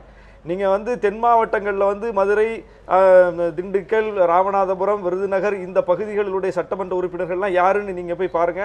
அப்போ ஒதுக்கீடு செய்யும் போதே சட்டமன்ற வேட்பாளர்களாக தேர்வு செய்யப்படும் போதே குறிப்பிட்ட சாதிக்குத்தான் அவர்கள் காலத்திலே ஒதுக்கீடு செய்யப்பட்டிருக்கிறது. குரல் இல்லை, இப்போது ஏன் எழுகிறது? அதுல யார் பேசாம அமுங்கி கிடந்தாங்க என்பதிலிருந்து பேசுவோம் நாம. இப்போது தலித் எம்எல்ஏக்கள் பேச தொடங்கி இருக்கிறார்கள். இவ்வளவு நாளும் பேச முடியாமல் வாய் பொத்தி கிடந்தார்கள். அதற்கு என்ன காரணம்? அது எப்போதுமே தலித்துகளுக்கு இருக்கிற ஒரு உளவியல் சிக்கல். இல்ல இப்ப பேசுவதற்கு என்ன காரணம்? இப்ப பேச முடியும். இன்னைக்கு ஆட்சி வந்து ஒரு ஸ்திரமற்ற தன்மையில் இருக்குது. இந்த நேரத்தில் கூட பேச முடியலன்னா அவர்கள் எப்படி ஒரு எம்எல்ஏக்களா இருக்க முடியும்? அவர்கள் எப்படி வந்து ஒரு சட்டமன்ற உறுப்பினராக இருக்க முடியும்? இந்த நேரத்தில் தானே பேசணும். எப்போதும் அவர்கள் பேசியிருக்க வேண்டும். அதிகார பகிர்வுக்கு அந்த சட்டமன்ற உறுப்பினர்கள் எப்போதே பேசியிருக்க வேண்டும். இந்த தமிழ்நாட்டில் காமராஜர் காலத்துல வந்து தலித்துகளுக்கு வந்து அப்படிப்பட்ட நல்ல ஒதுக்கீடுகள்லாம் செய்தாரு. நீங்க வந்து பொதுப்பணித்துறை கொடுப்பாங்களா? கொடுத்துருக்காங்களா? பள்ளிக்கல்வித்துறை கொடுத்திருக்காங்களா? நெடுஞ்சாலைத்துறை கொடுத்திருக்காங்களா? மக்கள் நல்வாழ்வுத்துறை கொடுத்திருக்காங்களா? ஒரு சீஃப் செக்ரட்டரி ஒரு தலித் ஆக முடியுமா? அப்ப இதுவரைக்கும் நடக்கல. இந்த மாதிரியான ஒரு அசாதாரண சூழ்நிலையாவது அது நடக்கட்டுமே, அந்த குரல்கள் இன்னும் ஓங்கி ஒலிக்கட்டுமே. அது அதனால ஆட்சி போறாருந்தா போட்டோம். பாபு முருகவேல் அவர்களிடம் நீங்களும் சொன்னது வந்து அம்மாவினுடைய ஆட்சி தொடரணும் அப்படின்ற அந்த புள்ளியில் இரண்டு பேருக்கும் மாற்றுக்கருத்தே கிடையாது. ஆனால் இப்போது சாதி ரீதியாக பிளவுபட்டு ஒரு அணியாக மாறி கோரிக்கை வைப்பது ஆட்சிக்கான பாதிப்பா பார்க்கலையா? இல்லைப்பா, மரியாதைக்குரிய அன்பு சகோதரர் ஆலூர் ஷானவாஸ் சொல்லுகிற அந்த கருத்துக்களை போல ஒடுக்கப்பட்ட மக்களும் தாழ்த்தப்பட்ட மக்களும் சமுதாயத்திலே மேல்நிலைக்கு வர வேண்டும், அரசு பதவிகளிலும் அரசியல் பதவிகளிலும் வகிக்க வேண்டும் என்பதிலே எந்த விதமான மாற்று கருத்தும் கிடையாது. அந்த எண்ணத்திலே முழுமனதோடு கட்சியையும் ஆட்சியையும் நடத்தியவர் மரியாதைக்குரிய மாண்புமிகு அம்மா அவர்கள். அதற்கு ஒரு எடுத்துக்காட்டு, கடந்த 2011ஆம் ஆண்டு தேர்தலிலே பல்லாவரம் பொது தொகுதியிலே ஒரு தலித்தை நிக்க வைத்து அவரை வெற்றி பெற செய்து பங்கு பற்றி ஷானவாஸ் இல்ல அதுதான் நான் சொல்றேன். அதே ஒரு 30க்கும் மேற்பட்ட சட்டமன்ற உறுப்பினர்கள் தலித் எம்எல்ஏக்கள் இருக்கிறார்கள். ஆதிதிராவிடர் நலத்துறை, சமூக நலத்துறை தவிர்த்து வேற என்ன அமைச்சரை கொடுத்திருக்கிறீர்கள்? எந்த வலிமையான அமைச்சரை கொடுத்திருக்கிறீர்கள்? ஒரு அருந்ததி அதெல்லாம் அடையாளம். பேரவைத் தலைவர் என்ன பண்ணுவாரு? டெண்டர் விடுவாரா? அதிகாரமே கிடையாது, அதிகாரமற்ற பதவி. அதுதான் சாதிகள் இல்லையடி பாப்பா என்பது ஏட்டளவிலே தான் இன்று இருந்து கொண்டிருக்கிறது. நாம் பேசிக் கொண்டிருந்தாலும் அது அடிமட்ட அளவிலே ஒரு பெரிய ஒரு வித்தியாசத்தை கொண்டு வரக்கூடிய ஒரு நிலைப்பாட்டில் தான் இருந்து கொண்டிருக்கிறது. ஆனால் ஒரு கட்டுக்கோப்போடு ஒரு இராணுவ கட்டுப்பாடோடு நடைபெற்றுக் கொண்டிருந்த இந்த இயக்கத்தை மரியாதைக்குரிய அண்ணன் ரமேஷ் சொன்னதை போல இன்றைக்கு ஒரு வீக்கான ஒரு தலைமை இருந்து கொண்டிருக்கிறதோ இது போன்ற பிரச்சனைகளை தலைமை ஏற்றாலும் அந்த ஆளுமை இருக்குமான்றதுல ஒரு சந்தேகம் இருக்கு. இல்ல அது பத்திரிகையாளர் என்கிற முறையில் அவர் சொல்கிறாரே தவிர நிச்சயமாக கடந்த 3 முறை முதலமைச்சராக இருந்திருக்கிறார். இது போன்ற எந்த விதமான சூழ்நிலையும் நடைபெற்றதில்லை. ஏன் அம்மாவினுடைய மறைவுக்கு பிறகு முதலமைச்சராக இருக்கின்ற போது கூட இது போன்ற ஒரு சிக்கல்களோ இது போன்ற ஒரு சுரட்டிகளோ ஜெயலலிதா அவர்களினுடைய மறைவுக்கு பிறகு இருந்த நாட்கள் என்பது மிகவும் குறைவா இருந்தாலும் அம்மா என்ற ஒரு பெரிய இயக்கம், ஒரு பெரிய ஆளுமை அங்க இல்லை. இருக்கின்ற போது இது போன்ற ஒரு பிரச்சனைகள் அங்கு எழவில்லை. ஆனால் இன்றைக்கு இருக்கக்கூடிய ஒரு திராவிட இயக்கம் என்பதை மனதில் கொண்டு இப்படிப்பட்ட சிந்தனைகள் தலை தூக்குவது என்பது ஒரு ஆரோக்கியமான போக்கு இல்ல அவங்க அல்ல என்பதை பிரதிநிதித்துவத்தை உணர வேண்டும். கேட்பதை எப்படி நீங்க தவறு திராவிட இயக்கத்தினுடைய அடிநாதமே கேட்பதுதான். இல்ல. சமூக நீதி கேட்பதுதான், அதிகார பரவல் கேட்பதுதான். என்னுடைய கேட்கிறாங்க, என்னுடைய இப்பதான் நேரத்தை- திராவிட இயக்கத்தை திருமுருகன் உருவாக்கியிருக்காங்கன்னு அர்த்தம். பாபு இதெல்லாம் முருகன். உருவாக்கலன்னு என்னுடைய அர்த்தம். வாங்க வாங்க வாங்க இது ஆட்சிக்கு ஆபத்தா போகும்னு பார்க்கிறீங்களா? இதற்கு என்ன தீர்வு? உறுதியா. அதாவது ஒரு 20 நாட்களுக்கு முன்பாக கோவையினுடைய சூலூருடைய மாண்புமிகு சட்டமன்ற உறுப்பினர் திரு கனகராஜ் அவர்கள் ஒரு பிரச்சனை எழுப்புகிறார். அதற்கு அடுத்து ஒரு சட்டமன்ற உறுப்பினர் ஒரு பிரச்சனை எழுப்புகிறார். அவர்கள் எல்லாம் தன்னுடைய சொந்த தொகுதிக்கான கோரிக்கையில் இந்த அரசாங்கத்திடம் கொண்டு சேர்க்க முடியவில்லை என்கின்ற ஒரு பிரச்சனை மூலமாக அவர்கள் உண்ணாவிரதம் போன்ற அறப்போராட்டங்களை செய்கிறார்கள். இது போன்ற பிரச்சனைகளை அவர்கள் தலைமையிடத்திலே எடுத்துச் சொல்லி மாண்புமிகு முதலமைச்சருடைய எடுத்துச் சொல்லி அது நடக்காத பட்சத்திலே தான் இந்த போன்ற முடிவுகளை அவர்கள் எடுக்கிறார்கள். ஆனால் இது போன்ற ஒரு சிக்கலான ஒரு சூழ்நிலையிலே அவர்களை கையாளுகின்ற விதம் இப்போ நடைபெற்றுக் கொண்டிருக்கக்கூடிய அரசாங்கத்திற்கு இல்லையோ என்கின்ற ஒரு சூழ்நிலை தான் எங்களுக்கு நிலவுகிறது. ஆனால் மாறாக நான் இப்ப பேசுறதுனால அதனால மாண்புமிகு அண்ணன் ஓபிஎஸ் அவர்கள் முதலமைச்சர் பதவிக்காக ஆசைப்படுகிறார் என்ற அர்த்தம் அல்ல. 3 முறை முதலமைச்சராக இருந்திருக்கிறார். மாண்புமிகு அம்மாவினுடைய மரணத்திற்கு பிறகு முதலமைச்சராக இருந்திருக்கிறார். இது போன்ற ஒரு சூழ்நிலை 3 முறையும் அவர்களுக்கு ஏற்பட்டதில்லை. அதே போல அதுல 2 முறை ஜெயலலிதா அவர்கள் உயிரோடு இருந்தார். ஜெயலலிதா என்கிற ஒரு ஆளுமை இருந்தது. அதுதான் அதை வச்சுட்டு நம்ம பேசணும். அது தனிப்பட்ட ஓபிஎஸ் அவர்கள் இல்ல, ஜெயலலிதா அவர்கள் நியமித்து ஜெயலலிதா இருக்கின்றார் அப்படின்ற நிலைமையும் இருக்கு. அதை பேஸ் பண்ணி தான் சொல்றேன் நான். மாண்புமிகு அம்மாவினுடைய மரணத்திற்கு பிறகு முதலமைச்சராக இருக்கிறார். இது போன்ற ஒரு சூழ்நிலை அப்போது ஏற்படவில்லை. ஒரு குறுக்கீடு சுருக்கமா, முதலமைச்சர் ஜெயலலிதா அவர்களுடைய மரணத்திற்கு பிறகும் முதலமைச்சராக ஆளுமையோடு ஓபிஎஸ் இருந்திருக்கிறார் என்று ஒரு ஒப்புதல் வாக்குமூலம் கொடுத்திருக்கிறார். அவரால் தான் முதலமைச்சர் மரணம் குறித்து நீதி விசாரணைக்கு உத்தரவிட முடியவில்லை. உங்கள் அணி ஒட்டுமொத்த முரண்பாடுகளின் தொகுப்பா மாறிடுச்சோ? இன்றைக்கு ஒரு அபாயகரமாக சாதி ரீதியாக திரண்டு எம்எல்ஏக்கள் தங்களுக்கான உரிமைகளை கோருவது, இந்த ஆட்சி எத்தனை நாளைக்கு போகும்? ஷானவாஸ் அவர்கள் கூறினார்கள். ஒரு பக்கம் கூறினாலும் ஒரு பக்கம் நான் அவரை பாராட்டுகிறேன். தலைவர் தொல் திருமாவளவன் போல அதிகமான எண்ணிக்கைகளை கொண்ட சட்டமன்ற உறுப்பினர்கள் அந்த ஜாதின்னு எடுத்துட்டீங்கன்னா ஊன்றி வரும் தடிசற்று நடுங்கக்கூடும் உள்ளத்தின் உரத்தினில் எடுக்கவில்லை வாண்டவழும் மென்மேக தாடியாடும் வளமான சிந்தனைக்கு ஒரு ஆட்டமில்லை நாதியிலார் நாதிபர நாப்படைத்தார் இந்த மண்ணிலே பிறந்து விண்ணிதிர கருத்துக்களை எல்லாம் சொல்லி இந்த தாழ்ந்து கிடந்த சமுதாயத்தை தன் பகுத்தறிவு என்ற தடியாலே தட்டி எழுப்பிய தந்தை பெரியார் அவர்களின் வழியிலேயும் சட்டத்தை ஏற்றி கொடுத்த அண்ணல் அம்பேத்கர் வழியிலையும் அந்த அபாய எச்சரிக்கை இல்லை. அதிகமான 35-36 தாழ்த்தப்பட்ட சமுதாயத்தை சார்ந்த சட்டமன்ற உறுப்பினர்கள் இங்கே இருக்கிறார்கள். சட்டமன்றத்தை வழிநடத்தக்கூடிய சபாநாயகர் தாழ்த்தப்பட்ட கோரிக்கை வலுவான இலாக்காக்கள், அதிகாரம் கொண்ட இலாக்காக்கள் மேற்கு மண்டலம் மட்டுமே கையில வச்சிருக்கு அப்படின்றாங்க. இல்ல, இலாக்காக்களை வைத்துக் கொள்வது விட்டு விடுவது என்பதை விட அவர்கள் பார்க்க வேண்டியது இல்ல.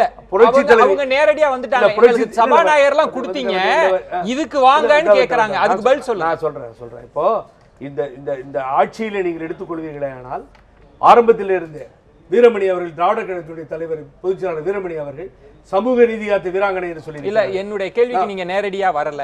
இல்ல இது அபாயகரமானதுன்னு நீங்க உணரல. இல்ல என்ன விஷயம் சொல்லி ஏன்னா திரு ஷானவாஸ் ஒரு அதிருப்தி குரல் வந்துருச்சு.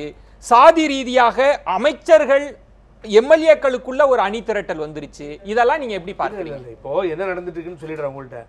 இவர் ரமேஷ் சார் சொன்ன மாதிரி ஒரு 6, 7, 8 தாழ்த்தப்பட்ட சமுதாயத்தை சார்ந்த சட்டமன்ற உறுப்பினர்கள் தனியாக கூட்டம் போட்டாருன்னு சொன்னாங்க. அது என்ன விஷயம்னு சொல்லிடுறேன் நான். அது இந்த ஆளுமைக்காக பிரித்தெடுப்பதற்காக அல்ல. அவர்கள் வேண்டுகோளே இனிஷியலி என்ன ஆயிடுச்சுன்னு கேட்டீங்கன்னா ஒரு ஆட்சி மன்ற குழு அமைக்கப்படும் பொழுது அம்மாவால் அதிலே தாழ்த்தப்பட்ட சமுதாயத்தை சேர்ந்தவர் இருந்தார். ஆனால் இந்த பேச்சுவார்த்தைக்கு ஒரு குழு போடும் பொழுது அதை செய்ய தவறிவிட்டார்கள். நான் ஓப்பனா சொல்றேன், செய்ய தவறிவிட்டார்கள். ஆக அவர்கள் கூடி கேட்பதிலே தப்பே இல்லை. அந்த தவறை சரி செய்து கொள்ள வேண்டும். இந்த ஃபியூச்சர்ல கூட ஒரு நல்ல இலாக்காக்கள் கொடுக்கப்பட வேண்டும் என்று தாழ்த்தப்பட்ட சமுதாயத்தை சார்ந்தவர்கள் கேட்டால் நிச்சயமாக கொடுக்க வேண்டும், கொடுக்கப்பட வேண்டும், கொடுக்கப்படும். சரி, நான் 4 பேருக்கும் என்னுடைய நெஞ்சம் நிறைந்த நன்றிகளை தெரிவித்துக் கொள்கிறேன். திரு ஸ்ருதி சாகர் யாமுனன் அவர்களுக்கும் என்னுடைய நெஞ்சம் நிறைந்த நன்றிகளை தெரிவித்துக் கொள்கிறேன். 2 அணிகள் இணைப்பு சாத்தியமா அப்படின்றத பல கட்டங்களாக தொடர்ந்து விவாதித்துக் கொண்டே இருக்கிறோம். அதனூடாக தமிழக அரசியலினுடைய பல்வேறு சூழலும் விவாதிக்கப்பட்டு கொண்டே இருக்கின்றன. மற்றொரு ஆழமான தலைப்போடு சந்திக்கிறேன். நன்றி, வணக்கம், நள்ளிரவாகட்டும்.